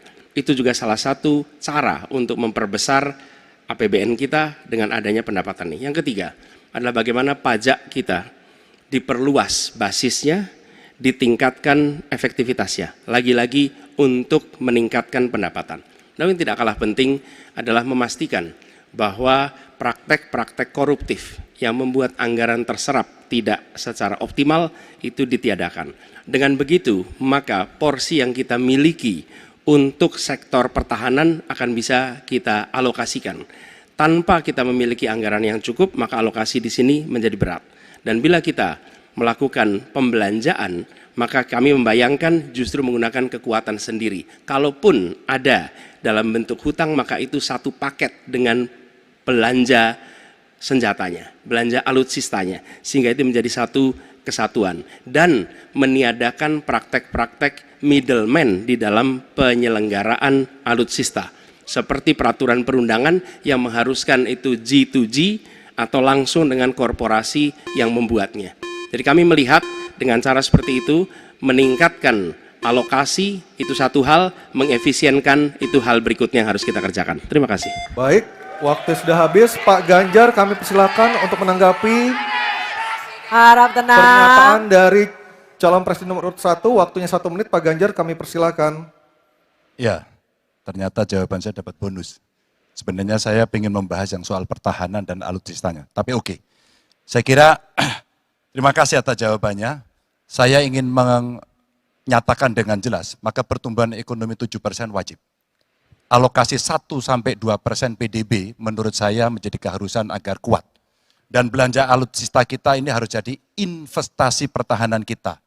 Tanknya dibuat di Pindad, helinya di PT DI, fregatnya ada di PT PAL, sibernya ada di PT LEN. Maka kalau kemudian itu bisa kita optimalkan betul-betul, rasa-rasanya apa yang ingin kita capai dari minimum essential forces-nya akan tercapai. Kalau kita lihat di 2024 yang rasa-rasanya agak berat bisa dicapai, maka saya khawatir makin mundur, tidak ajak dalam perencanaan, ini menyulitkan. Dan kita perlu garda samudra untuk mengawal Indonesia dan pertahanan sakti 5.0. Waktu habis, terima kasih Pak Ganjar. Kami persilakan, oke, tenang. Kami persilakan Bapak Anies untuk menanggapi tanggapan dari Pak Ganjar, waktu Anda 1 menit. Silakan. Ya, pemanfaatan atas sumber daya lokal itu penting, perlu kita teruskan. Dan kita perlu memanfaatkan juga, memastikan bahwa tenaga-tenaga dalam negeri untuk bidang pertahanan itu diinvestasikan secara serius. Pembahasan mengenai investasi sumber daya manusia ini kunci. Kita perlu mengirimkan lebih banyak lagi generasi baru untuk ilmu-ilmu alutsista, sehingga ke depannya penyelenggaraan alutsista domestik bisa berkembang. Itu satu hal dalam jangka panjang. Nah, karena itu saya sepahaman tentang pentingnya dalam negeri. Tapi tidak kalah penting ketika kita berbicara tentang memastikan bahwa belanja alutsista itu bersih, tidak melibatkan korporasi-korporasi yang punya masalah dengan korupsi. Dengan begitu maka bukan saja anggarannya efisien, tapi tidak bocor di dalam belanja alutsista. Baik, terima kasih Pak Anies, waktunya sudah habis. Mohon tenang Bapak dan Ibu sekalian, baru saja kita lihat nomor urut 3 dan 1 saling berhadapan dengan tanya jawab dan memberi tanggapan. Dan selanjutnya kami berikan kesempatan kepada calon presiden nomor urut 1 Bapak Anies Baswedan akan bertanya kepada calon presiden nomor urut 2 Bapak Prabowo Subianto.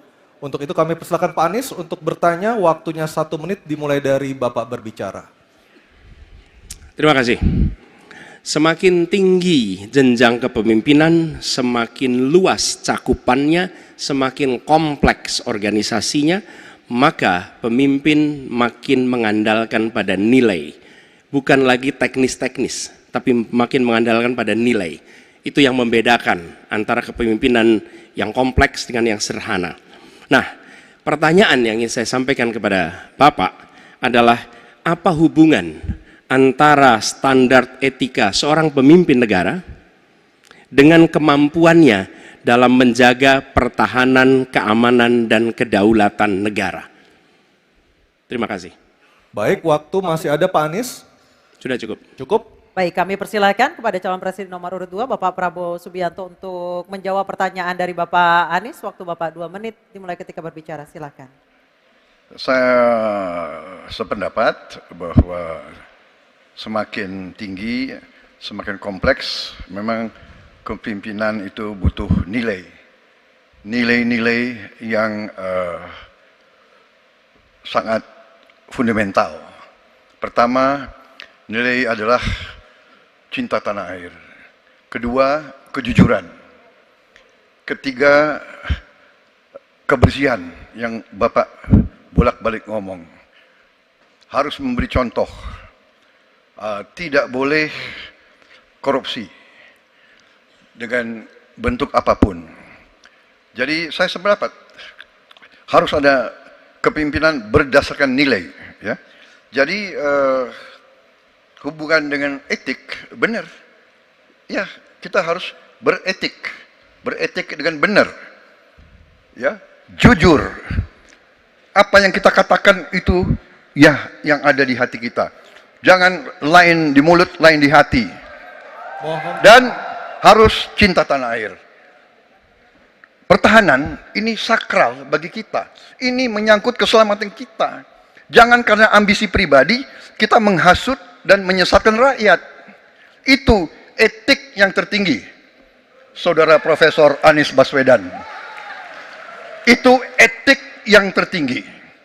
Kebersihan jiwa, kejujuran, kesetiaan kepada rakyat. Sekali lagi, jangan karena ambisi pribadi kita menyesatkan rakyat, kita menghasut rakyat, kita membahayakan pertahanan keamanan rakyat. Kasihan prajurit-prajurit yang sedang berjuang untuk menjaga kita. Polisi-polisi yang menjaga kita, kasihan. Kalau ada calon-calon pemimpin yang kerjanya hanya menghasut saja. Waktu habis, terima kasih Pak Prabowo. Mohon tenang. Bisa tenang dulu, Bapak Ibu, bisa tenang dulu. Oke, Mohon bisa tenang dulu. Baik, kita lanjutkan kepada Bapak Anies Baswedan menanggapi jawaban dan pernyataan dari Capres nomor urut 2 Bapak Prabowo Subianto. Waktunya 1 menit, silakan Pak Anies. Ketika dikatakan bahwa standar etika yang dipegang adalah tinggi, memang menjadi presiden, panglima tertinggi harus memiliki standar etika yang amat tinggi. Itu harus. Karena dia akan mengambil keputusan, mengerahkan pasukan, dan ketika harus bertempur ada korban nyawa, itu keputusan-keputusan etika. Tapi dalam kenyataannya Pak, ketika Bapak memimpin di Kementerian Pertahanan, banyak orang dalam pengadaan alutsista, PT Teknologi Militer Indonesia, Indonesia Defense Security, lalu orang dalam pengelolaan food estate, lalu ada kejadian-kejadian di mana kita semua menyaksikan ketika ada pelanggaran etika dan Bapak tetap jalan terus dengan cawapres yang melanggar etika. Artinya ada kompromi atas standar etika. Standar etika ini fakta. Ini fakta. Dan kemudian dalam pidato Bapak mengolok-olok tentang penting etika. Saya tidak tega untuk mengulanginya. Pertanyaannya, apa penjelasan Pak Prabowo soal itu semua? Baik, waktu habis. Oke, harap tenang dulu, kita lanjutkan acaranya. Kami persilakan Bapak Prabowo untuk menanggapi pernyataan Bapak Anies Baswedan. 1 menit, silakan Bapak. Jadi, saudara-saudara, semua data yang saudara ungkapkan itu keliru semua. Jadi saya bersedia kita duduk, kita buka-bukaan, ya. Mau bicara food estate, mau bicara apa PT Teknologi Militer Indonesia, kita buka, iya kan? Jadi di mana masalahnya? Nah, saudara bicara etik-etik, ya kan? Saya tuh keberatan karena saya menilai, maaf ya, karena Anda desak saya terus terang aja saya menilai Anda tidak pantas bicara soal etik. Itu saja. Saya merasa bahwa Anda itu posturing, ya. Anda tuh menyesatkan. Itu aja, ya. Saya boleh berpendapat kan? Saya menilai Anda tidak berhak bicara soal etik karena Anda memberi contoh yang tidak baik soal etik. Terima kasih. Mohon tenang, mohon tenang. Oke. Harap tenang, kita sudah sepakat Bapak Ibu yang ada di ruangan. Baik, sekarang saatnya kita akan melihat calon presiden nomor urut 2 dan 3 saling bertanya dan menanggapi. Diawali dengan calon presiden nomor urut 2 Bapak Prabowo Subianto bertanya kepada calon presiden nomor urut 3 Bapak Ganjar Pranowo. Kami persilakan Pak Prabowo, waktunya 1 menit. Baik, Pak Ganjar.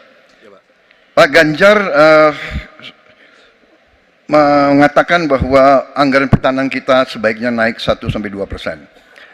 Dan bahwa kita harus membangun industri pertahanan dalam negeri yang kita utamakan.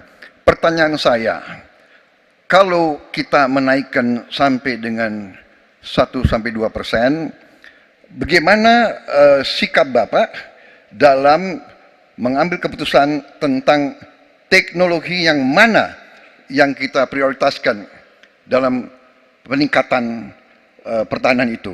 Postur mana?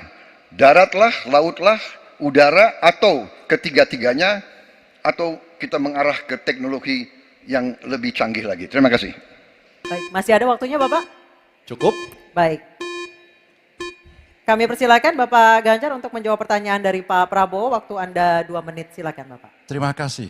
Mudah-mudahan saya didudukkan di tengah, memang agak mendinginkan dua kawan saya kiri kanan. Terima kasih Pak Prabowo. Mana pilihannya dari matra itu? Proporsional Pak. Tapi tidak ada serangan yang akan masuk melalui darat karena kita negara archipelagic. Maka yang mesti diperkuat hari ini adalah laut. Prioritas. Laut, mereka butuh sonar Pak, mereka butuh sensor-sensor Pak. Dan hari ini mereka menyampaikan kepada saya kebutuhan itu nomor 1 hari ini. Yang berikutnya tentu udara. Kenapa udara? Kami tidak bisa Pak. Dan saya senang kalau nanti Bapak dalam forum ini menjelaskan ide Bapak untuk membeli pesawat bekas. Kenapa ini menjadi penting? Kami tidak rela dengan statement Bapak tadi yang saya dukung Pak. Kasihan prajurit. Pak, kalau pilotnya itu mesti dilatih 3 tahun, pesawatnya bekas Pak. Dan dia harus datang lagi, pelatihan lagi Pak. Dengan resiko yang sangat tinggi, tentu itu sangat berbahaya. Maka peningkatan itu Pak, di awal saya sampaikan, kenapa pertumbuhan harus tinggi? Kenapa industri dalam negeri menjadi prioritas? Bahkan saya sebut tadi, tank dibuat di mana, heli, fregat, cyber dibuat di mana, agar kita bisa konsisten dalam perencanaan pembangunan, termasuk ketika kita membuat kapal selam yang sudah dimulai dari PT PAL.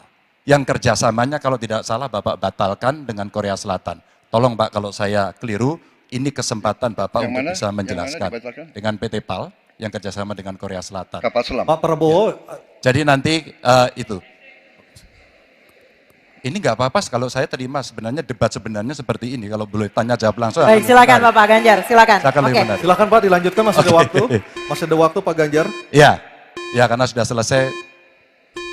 The stage is yours Pak, silakan. Baik, silakan Pak Prabowo, waktunya 1 menit. Baik, terima kasih Pak Ganjar. Kesempatan saya bisa menjawab. Jadi, alat perang itu usianya kurang lebih 25 sampai 30 tahun. Pesawat terbang, kapal perang, dan sebagainya. Jadi, bukan soal bekas dan tidak bekas, tapi usia pakai. Ya. Kemudahan, jadi pesawat, umpamanya pesawat Mirage 2005, yang ada di Qatar, yang rencananya kita ingin akuisisi, itu usia pakainya masih 15 tahun, Pak. Dan teknologi ini mengarah kepada yang lebih canggih. Kita menunjukkan yang canggih, yang terbaru.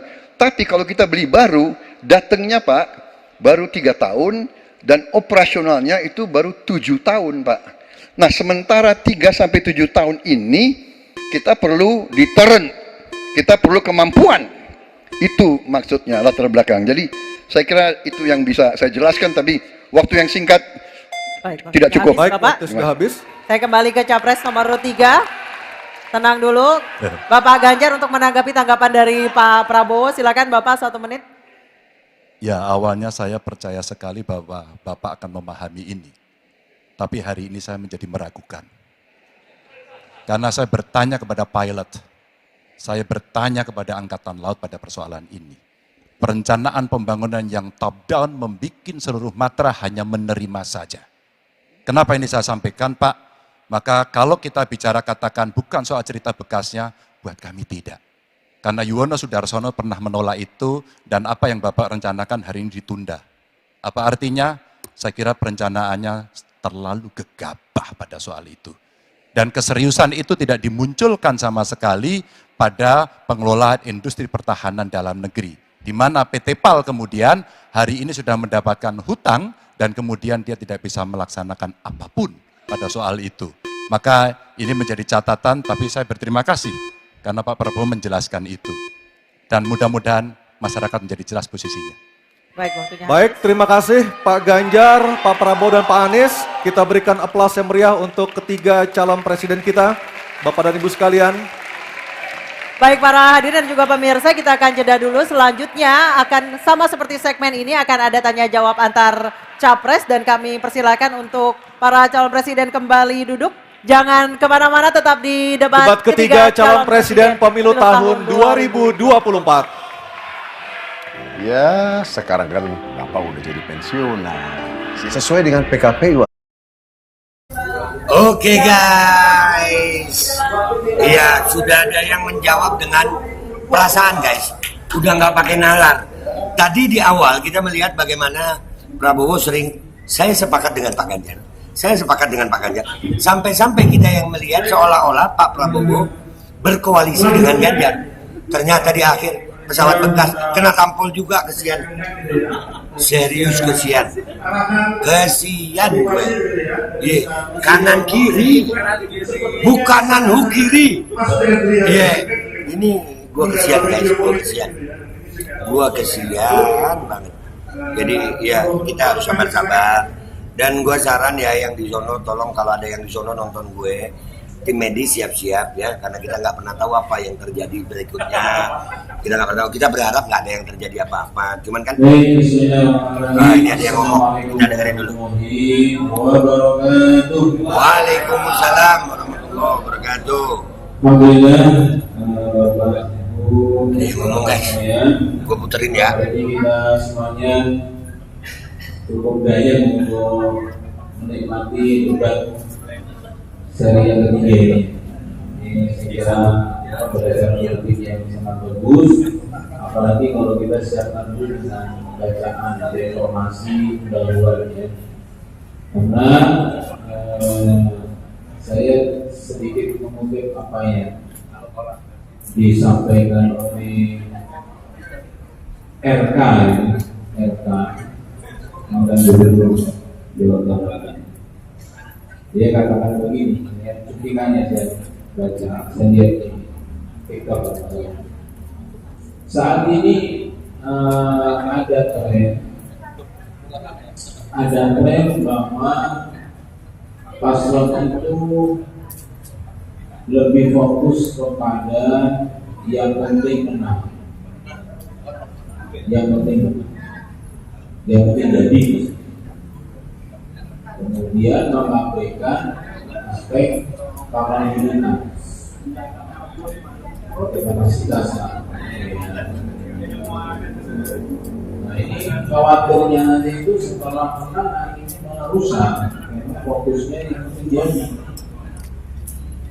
Ya, saya ingat tahun 2000 pilkada pertama itu nggak terlalu banyak ceritanya. Misalnya ada cerita begini, seorang bupati itu bersama ajudannya kasih sambutan menjelang ini pilkada ya, dia belum terpilih kasih calon ya, karena seorang juara itu salah satunya itu terletak pada daya tahan dan mudah besar. Siapa yang paling kuat bertahan, ya, maka dia yang menjadi pemenang. Jadi jangan sampai kita semangat menonton di awal-awal, dan setelah itu kita mulai normal. Kita bukan target terjual lebih. Jadi harus diatur iramannya supaya kita punya daya yang bagus sampai finish. Karena itu kita mesti jaga betul ya, jangan betul yang namanya gesekan mungkin juga ada antara Ciamin ya, kemudian juga dengan partai lain barangkali atau dengan penyelenggara, itu hal yang sudah kita siapkan ya, pasti akan terjadi seperti ini. Tapi gimana dengan seperti kita tetap bisa terima ya, kita tetap bisa semangat, tetap bisa menjalankan agenda-agenda yang sudah kita siapkan. Itu bagaimana supaya kita tidak banyak terpengaruh oleh kondisi seperti ini. Ini sangat bagus ya untuk persiapan kita masing-masing. Begitulah sehari-hari akan mengalami seperti itu. Gak usah kita punya mimpi-mimpi yang semuanya berjalan dengan mulus, berjalan dengan tanpa ada acara ini nggak usah begitu. Kita malah bayangkan dan kita memberikan waktu yang sama. Jadi kami mohon ketenangan Anda yang berada di Istora Senayan Jakarta dan kepada 3 calon presiden, Bapak Anies Baswedan, Bapak Prabowo Subianto, dan Bapak Ganjar Pranowo dimohon untuk menuju ke podium. Kita akan lanjutkan Bapak segmen tanya jawab. Dan kami ingatkan lagi ada 6 subtema malam hari ini, pertahanan, keamanan, hubungan internasional, globalisasi, geopolitik, dan politik luar negeri. Jadi sudah kita kunci ya, Anissa ya. Hanya ada 6 subtema yang kita bahas malam hari ini dan juga jika menggunakan terminologi atau istilah maka harus dijelaskan. Dan selanjutnya kami persilakan calon presiden nomor urut 1 Bapak Anies Baswedan untuk bertanya kepada calon presiden nomor urut 3 Bapak Ganjar Pranowo. Waktu Bapak 1 menit, kami persilakan Pak Anies. Terima kasih Pak Ganjar. Pertanyaan ini terkait dengan kinerja Kementerian Pertahanan. Ketika tadi kita bahas sama-sama situasi pertahanan kita, Bapak tadi membahas tentang bagaimana belanja alutsista, bagaimana rencana tentang minimum force itu bisa dicapai dan lain-lain. Bapak melakukan review itu. Nah, di sisi lain Bapak juga waktu itu pernah memberikan penilaian atas kinerja penegakan hukum di Indonesia. Bapak beri skor 5 atas kinerja hukum di Indonesia. Pertanyaannya sekarang terkait dengan pertahanan, berapa skor yang Bapak berikan atas kinerja Kementerian Pertahanan yang dipimpin oleh Bapak Prabowo? Silakan Pak Ganjar. Baik, masih ada waktunya Pak Anies? Cukup Pak Anies? Cukup. Baik, langsung saja kami persilakan Pak Ganjar untuk menjawab pertanyaan dari Pak Anies. Waktu Bapak 2 menit dimulai ketika berbicara, silakan. 5 juga. Saya punya datanya dan kemudian akan saya sampaikan. Maka di meja saya sudah saya siapkan data satu persatu. Namun demikian Mas Anies, tentu saja ada yang ingin saya sampaikan dari apa yang tadi sudah saya utarakan. Ketika kemudian kita ingin membangun sistem pertahanan kita, maka dalam perencanaan kita tidak boleh gonta-ganti. Kita mesti ajak, mesti konsisten.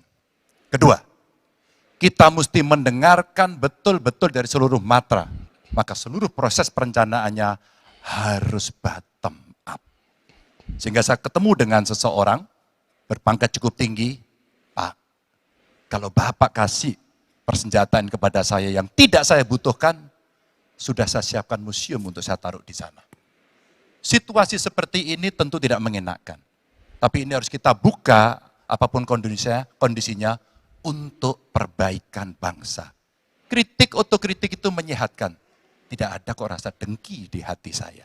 Yang ada adalah bagaimana rasa cinta tanah air ini mesti kita wujudkan.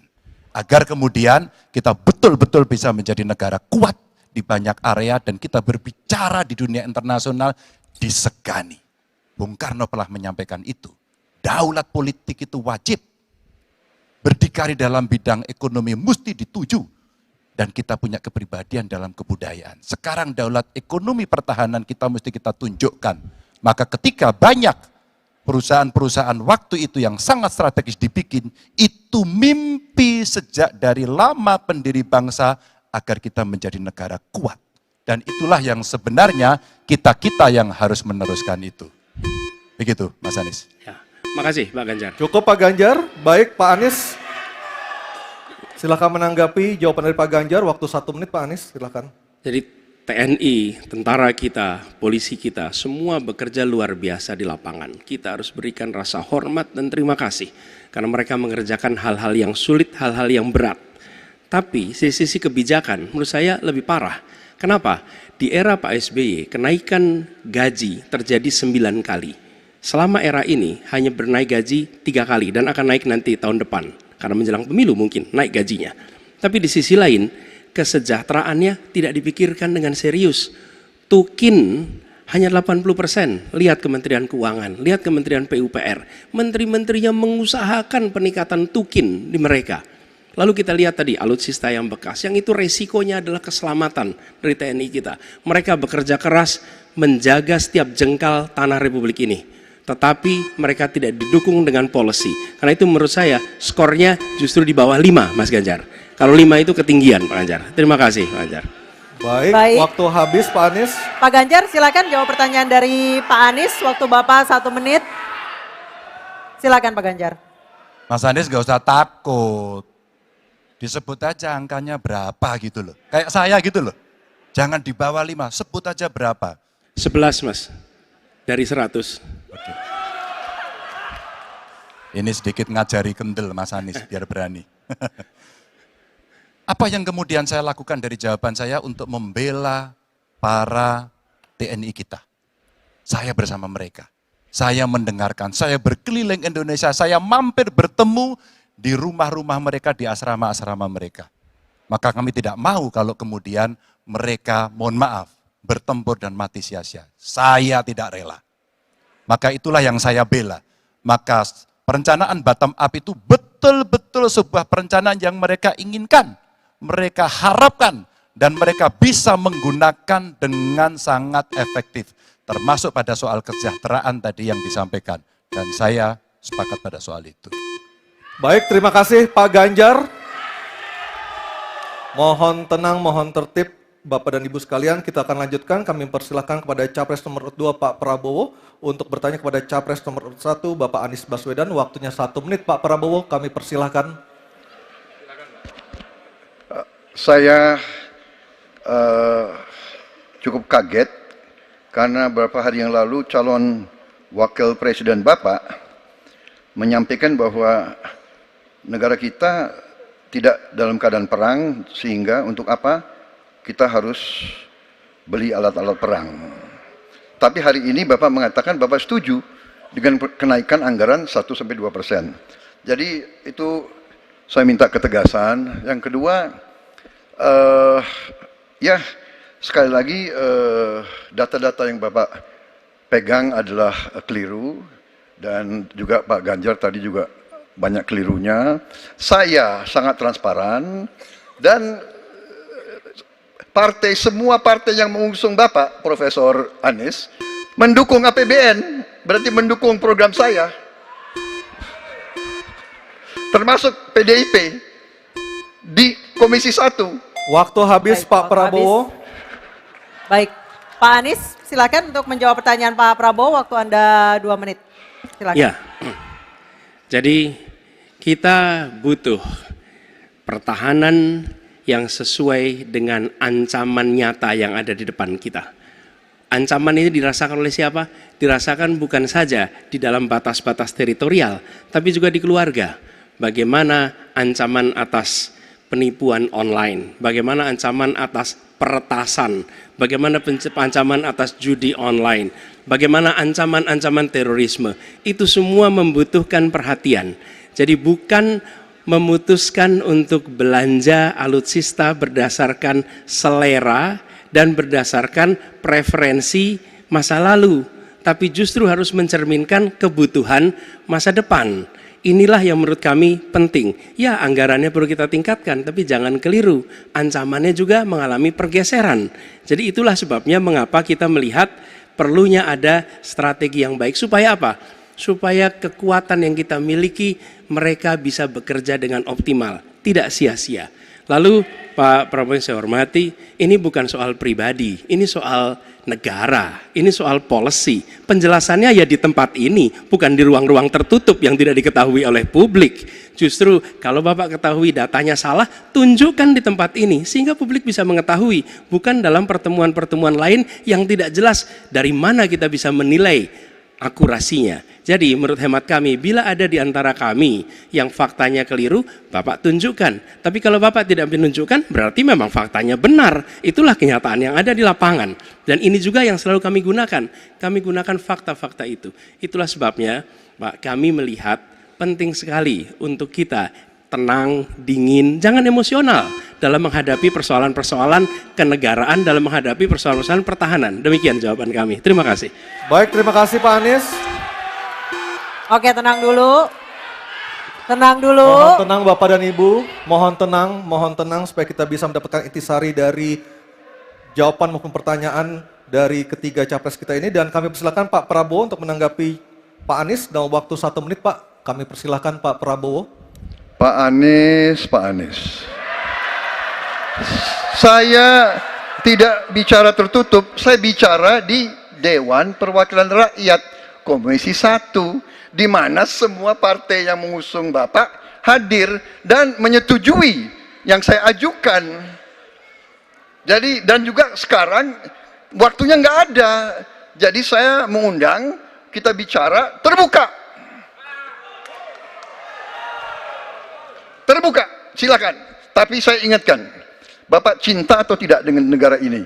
Masa kita mau buka semua kekurangan kita, semua masalah kita buka di depan umum? Apakah itu pantas? Di negara yang baik, di negara maju, masalah rahasia ada, Profesor. Jadi bohong, saya tidak minta tertutup. Saya terbuka, Komisi DPR terbuka. Baik, waktunya habis. Waktu habis Pak Prabowo, waktu habis. Kami persilakan Pak. Mohon tenang. Tenang dulu, kita lanjutkan. Supaya pemirsa di rumah juga bisa mendapatkan intisari dari acara kita malam hari ini. Mohon tenang. Silakan Pak Anies untuk memberikan tanggapan atas pernyataan Pak Prabowo. Waktu Bapak 1 menit. Tidak ada yang perlu dirahasiakan.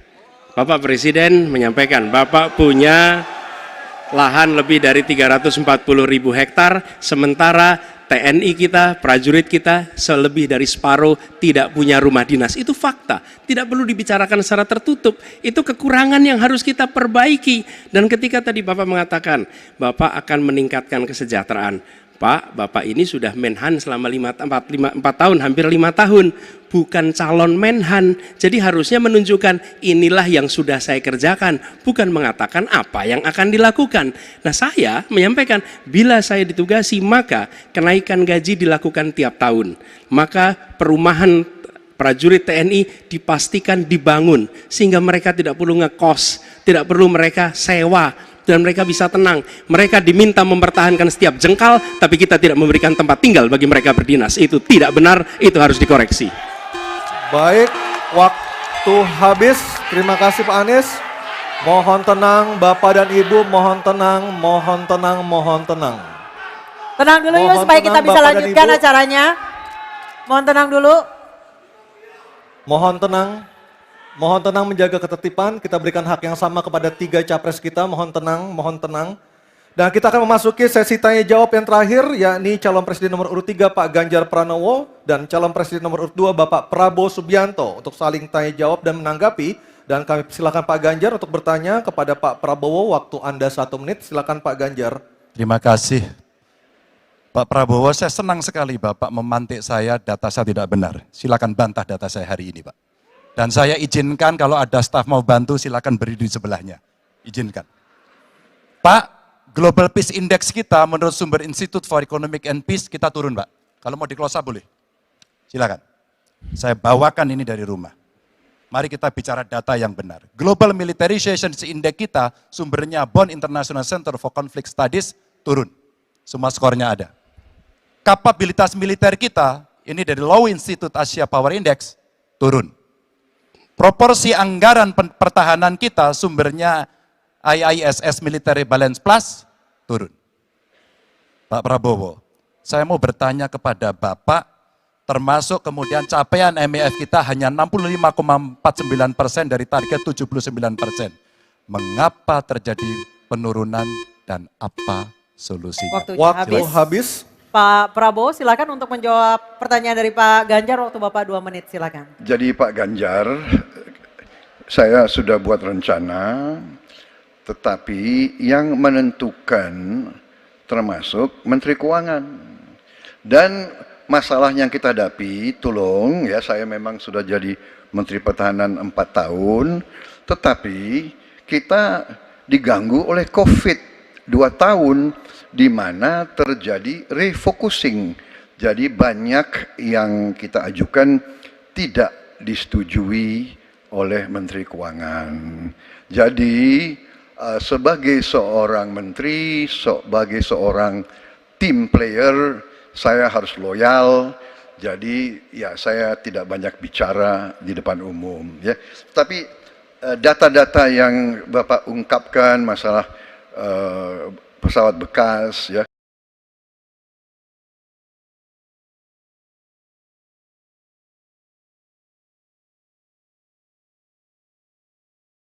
Saya ingatkan, Bung Karno waktu menghadapi Irian Barat, seluruh alatnya bekas. Pak Ganjar, Bung Karno, seluruh pesawat terbang, kapal selam, cruiser, destroyer, semuanya bekas. Ya, jadi kita juga masih pakai banyak sampai sekarang pesawat bekas. Jadi banyak data Bapak, mungkin niat Bapak baik, tapi mungkin tim Bapak, staf Bapak itu keliru memberi masukan. Ya, jadi dalam alat perang saya katakan bukan baru dan bekas, tapi usianya. Kalau pesawat flying hours, ya. Dan tentunya kita pasti mau yang terbaik untuk prajurit kita, ya. Tapi kita harus loyal kepada yang lebih besar. COVID, ada krisis Ukraina, pangan naik, BBM naik. Waktu habis Pak Prabowo, terima kasih. Kami persilakan Pak Ganjar untuk menanggapi jawaban dari Pak Prabowo. Waktu Anda 1 menit, mohon tenang. Maaf, kali ini Bapak tidak menjawab sama sekali pertanyaan saya, Pak. Saya pengen data yang Bapak katakan salah, data pertahanan Anda ini, Anda pertahanan saya, silahkan Anda bantah di sini. Bapak tidak mampu membantah dan Bapak menjelaskan pesawat bekas. Saya tidak pernah berbicara pesawat bekas dalam pertanyaan saya. Minimal saya bertanya, tadi kalau Bapak, maaf, mendengarkan terakhir, capaian MIF kita hanya 65,49% dari target 79%, dan ini mengkhawatirkan karena akhir tahun ini sudah harus selesai. Bapak juga tidak menjawab. Jadi artinya sebenarnya apa yang Bapak jawab dari seluruh pengelolaan pertahanan yang ada di Indonesia ini? Sungguh-sungguh saya meragukan itu karena data ini kemudian Bapak tidak mampu membantah di sini. Bahkan saya sudah memberikan ruang terbuka, kalau ada staf yang bisa membantu silakan berdiri di sini. Staf saya, oh Anda mau bilang angkanya silakan naik ke sini. Akan saya tunjukkan kalau Anda mau membantu. Terima kasih. Baik, terima kasih Pak Ganjar. Oke, tenang dulu. Kami persilakan Pak Prabowo untuk tanggapan dari pernyataan Pak Ganjar. Waktu Bapak 1 menit, silakan. Ya, jadi begini, yang Bapak ungkapkan itu saya bisa bantah, waktunya tidak cukup. Saya siap berjumpa dengan Bapak. Mari kita bahas satu persatu, akan saya buktikan. Saya butuh hari ini, Pak. Nggak bisa. Saya tidak dikasih waktu. Jadi Anda tidak fair. Anda minta saya kasih penjelasan yang begitu rumit, tapi waktu saya terbatas. Jadi saya transparan, saudara.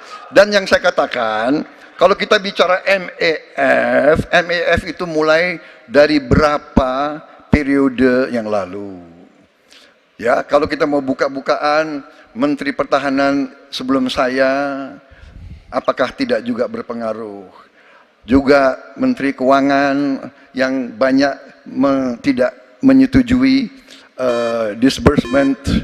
Jadi mari kita diskusi dengan baik sebagai negarawan dan tidak mencari-cari hal-hal yang keliru. Waktu habis Pak Prabowo, terima kasih. Kita berikan apresiasi untuk ketiga calon presiden kita. Baik hadirin dan pemirsa, kita akan jeda terlebih dahulu dan tentunya akan kembali dengan segmen para calon presiden ini akan menyampaikan pernyataan penutup dari debat ketiga calon presiden tahun 2024. Tetap bersama kami di debat ketiga calon presiden tahun 2024. Oke guys, akhirnya ketampol kanan kiri. Sumpah, gua kesian banget lihat mukanya. Gua nggak tega banget guys. Iya, umur 72 tahun, ini udah jam berapa? Setengah 10 malam. Iya, mestinya udah gosok minyak, tidur di rumah.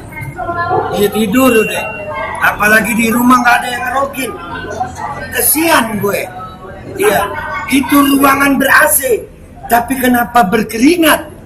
Ada yang panas, tapi bukan kompor. Ayo, gue di sini nggak ada apa-apa. Gue mau bacain komentar-komentar kalian, guys. Gue mau bacain komentar kalian. Bentar dulu.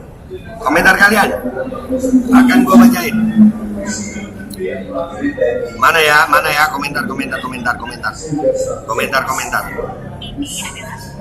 Komentar kalian mana komentar? Bentar, gua bacain komentar ya. Kita lihat komentar yang mana yang mau dibacain. Oke. Awas ada yang naik darah. Wowo dikeroyok lah, iya. Habis sayang, habis. Ya. Mana lagi? Ganjar Anies sensitif banget sama Pak Prabowo. Lo diterang terus. Ya namanya debat begitu. Kalau saling setuju namanya musyawarah. Iya. Namanya debat kudu saling serang. Namanya debat itu adu argumen. Namanya debat harus saling cari lemahnya. Masa iya diibaratkan main bola, kalau analoginya itu main bola, iya, kalau debat itu ya bertarung lah, bikin gol di gawang lawan lah. Kalau enggak, itu namanya sepak bola gajah gitu. Jadi udahlah, serius ya. Kesimpulan gue tadi nih beneran dah, ketampul kanan kiri, udah nggak bisa jawab dah. Sampai ketemu di luar ini. Ya Allah. Alhamdulillah sih ya. Tapi ini sekali lagi guys ya, ini menang debat bukan menang pemilu. Pemilu untuk menang bisa dengan berbagai macam cara. Itu yang harus kita awasi. Kita harus bangun militansi. Jangan biarkan kecurangan aja. Karena kecurangan itu bisa jadi pintu untuk kemenangan. Ya, kita nggak mau bangsa ini ke 5 tahun ke depan dipimpin oleh pemimpin hasil curang. Jangan hasil curang. Curang kita perang. Begitu sayang. Mana lagi yang komentar nih? Ada yang komentar lagi? Habis.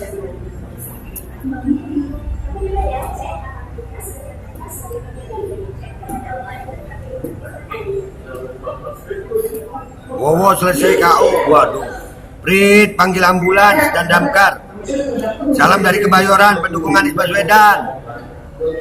Mungkin gara-gara tadi lupa makan siang gratis dan minum susu. Sulir ya, minum sulir. Wowo babak belur, ditampul kanan kiri, muka kayak orang mau pipis. Aduh, Wowo blunder merendahkan Gaza karena lemah. Menteri Pertahanan hancur, pantas TNI kendor. Wowo mencret. Pak Anies menang debat tapi semoga tim Pak Anies apa nih? Mana tadi? Makin berketat penjagaannya. Iya. Mudah-mudahan ya yang jaga Anies ketat ya. Buang aja 02 bahaya kalau jadi presiden, kayaknya nggak mampu pikirannya. Iya guys. Gua bukan masalah pikirannya guys, fisik guys. 72 tahun guys. Iya 72 tahun ya dia ya. 72 tahun. Setengah 10 ini kalau kena ruangan ber-AC terus bisa tekanan mental gitu. Iya. Aduh kesian gue, kesian. Itu asam urat, asam lambung, bisa kemana-mana. Kanan kiri hajar. Awalnya deketin Ganjar, akhirnya dijitak Ganjar. Ya Allah. Menteri Pertahanan antul, pantas kayak kendor. Aduh. Habis Prabowo nahan emosi. Gas. Kon Abah Anies. Iya tadi Anies ngomong. Makanya kalau menghadapi sesuatu itu dengan kepala dingin, jangan dengan emosional. Iya dia ngomongin sama Anies tadi. Dia ngomongin. Nampol. Amsyong, iya. Sumpah.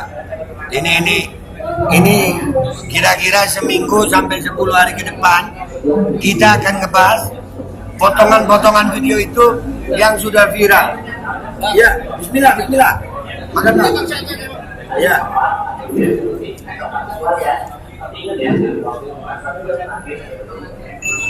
Bet, tolong kirim ambulan.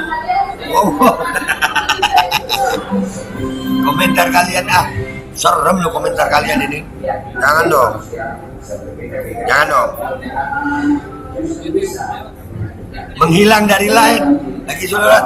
Oh iya, kalau ini di Mobile Legends guys, request backup. Request backup.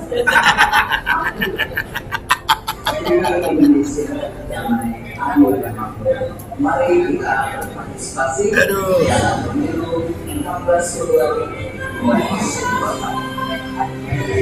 Iya. Terakhir. Oke guys, sudah masuk di siaran sono.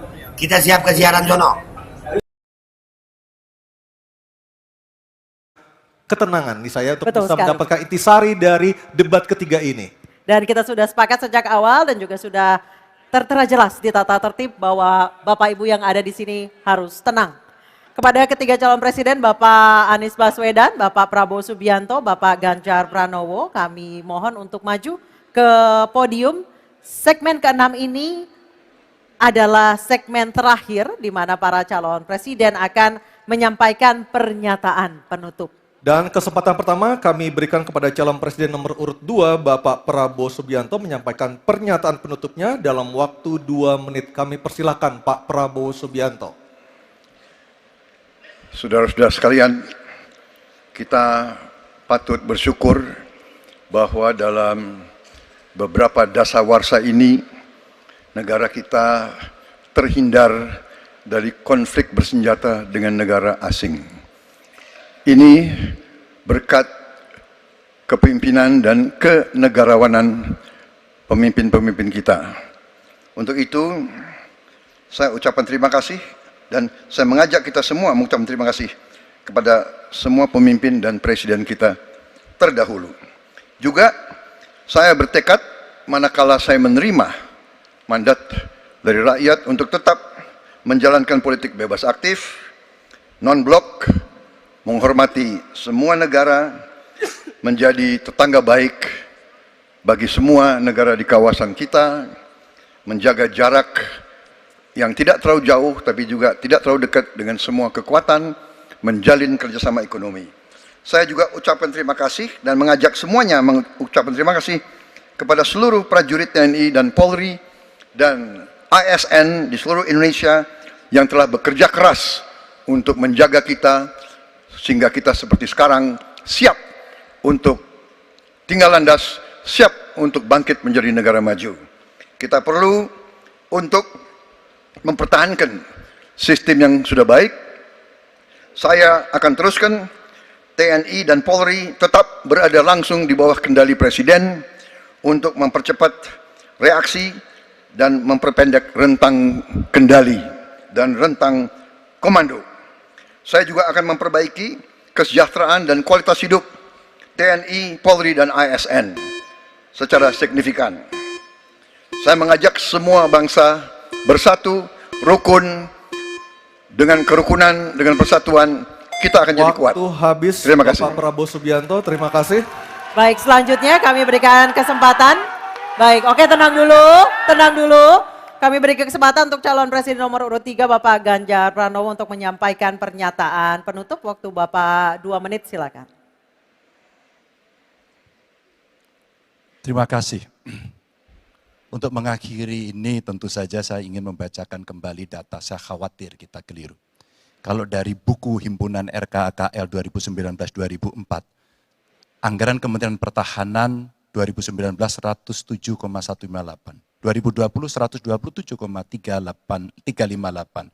2021 136,996 triliun.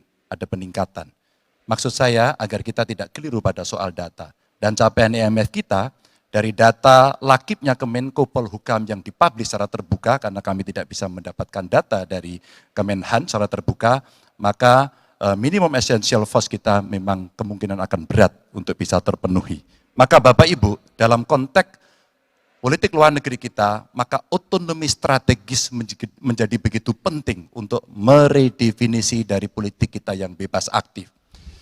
Duta Besar Cyber menjadi penting karena problem besar kita hari ini adalah pada dunia digital. Maka kita perlu duta besar ini untuk merespon perubahan-perubahan global yang ada. Duta Besar krisis iklim kita perlukan, garda samudra sebagai strategi baru dari poros maritim dunia. 100% pesawat kita mesti siap tempur, alutsista kita mesti siap tempur, dan zero tolerance untuk kecelakaan pada alutsista kita. Kekuatan pertahanan Indonesia di angkatan cyber akan kita tingkatkan, dan anggaran pertahanan hingga 2% dari PDB. Keamanan mendorong pada profesionalisme kepolisian yang mau tidak mau harus kita lakukan. Badan Cyber Polri kita dorong sampai satuan baru di setiap Polda untuk TPPO, kekerasan terhadap perempuan dan anak. Tentu kesejahteraan prajurit dan keluarga menjadi begitu penting untuk mendapatkan perhatian. Dan beasiswa kuliah untuk anak prajurit dan bayangkara yang membutuhkan perlu kita lakukan. Indonesia Garda Samudra. We are Waktu Groot. habis Bapak Ganjar Pranowo. Oke, tenang dulu. Baik, kesempatan berikutnya kami berikan kepada calon presiden nomor urut 1 Bapak Anies Baswedan menyampaikan pernyataan penutupnya dalam waktu 2 menit. Silakan Pak Anies. Sebagai Presiden Republik Indonesia, maka prioritas pertama dan terutama adalah memastikan rasa aman pada tiap keluarga dan setiap jengkal tanah Indonesia. Dan itu artinya kita memastikan bahwa mereka yang diberi tugas untuk mengamankan dipikirkan kesejahteraannya. Memastikan bahwa kenaikan gaji tiap tahun, memastikan mereka punya rumah dinas, memastikan kesejahteraannya aman. Sehingga mereka bisa konsentrasi. Siapa itu? TNI, Polri, termasuk ASN di bidang pertahanan. Itu kunci nomor 1. Yang kedua, ketika kita berbicara tentang menjaga keamanan, maka kita juga berbicara tentang bagaimana pelibatan kita di dalam kancah internasional. Presiden akan menjadi panglima diplomasi dunia Indonesia di tingkat dunia. Hadir, mewarnai, membawa nilai-nilai Indonesia. Dan seperti juga di debat ini, tidak banyak ruang diberikan untuk berbicara di forum global. 2 menit, 3 menit itulah waktunya. Tapi di situ seninya, bagaimana kompleks gagasan, kompleks ide disampaikan secara lugas. Dan ketika Indonesia menyampaikan posisinya tegas, maka kita tidak akan ragu. Kita memperjuangkan penghapusan penjajahan di muka dunia. Maka Indonesia tidak sungkan untuk mengatakan pada negara manapun, hentikan penjajahan di tanah Palestina. Dan usahakan itu lewat diplomasi ke seluruh tempat. Bukan cuma sekedar statement dari Menteri Luar Negeri, tapi serius menjajaki seluruh kekuatan. Kita menginginkan Indonesia kembali menjadi kekuatan yang disegani. Dan mulainya dari mana? Dari pemimpin yang menjunjung tinggi etika, pemimpin yang menjunjung tinggi ilmu pengetahuan, pemimpin yang terbuka atas gagasan mempertahankan Indonesia atas ancaman-ancaman baru. Dan itu artinya kita hadir di berbagai wilayah di dalam pertemuan-pertemuan global membawa aspirasi Indonesia. Kita kirim pesan, we will no longer absence. Indonesia will be presence and Indonesia will color the world. Indonesia absence no more, respected forever. Habis Pak Anies. Terima kasih Pak Prabowo, Pak Ganjar dan Pak Anies sudah memberikan closing statement atau pernyataan penutupnya untuk malam hari ini. Dan kita berikan apresiasi kepada para calon presiden 2024 yang telah merampungkan seluruh rangkaian debat pada malam hari ini. Hadirin kami persilakan untuk tepuk tangan.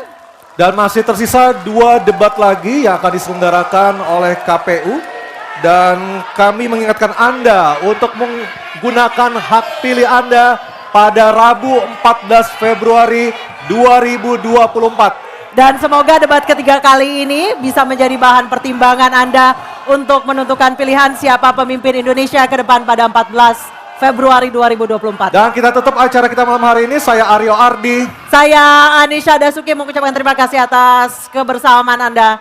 Sampai Selamat jumpa. malam. Selamat malam. Oke guys, udah selesai ya. Kesimpulannya kalau buat gue, ya kayaknya malam ini omon-omon itu lagi masuk angin. Ya, itu biasanya Amlodipin disiapin. Gue Babe Aldo, YouTuber rakyat biasa. Sampai besok konten gue berikutnya kayaknya bakal banyak yang kita bahas tentang omon-omon. Dadah, I love you.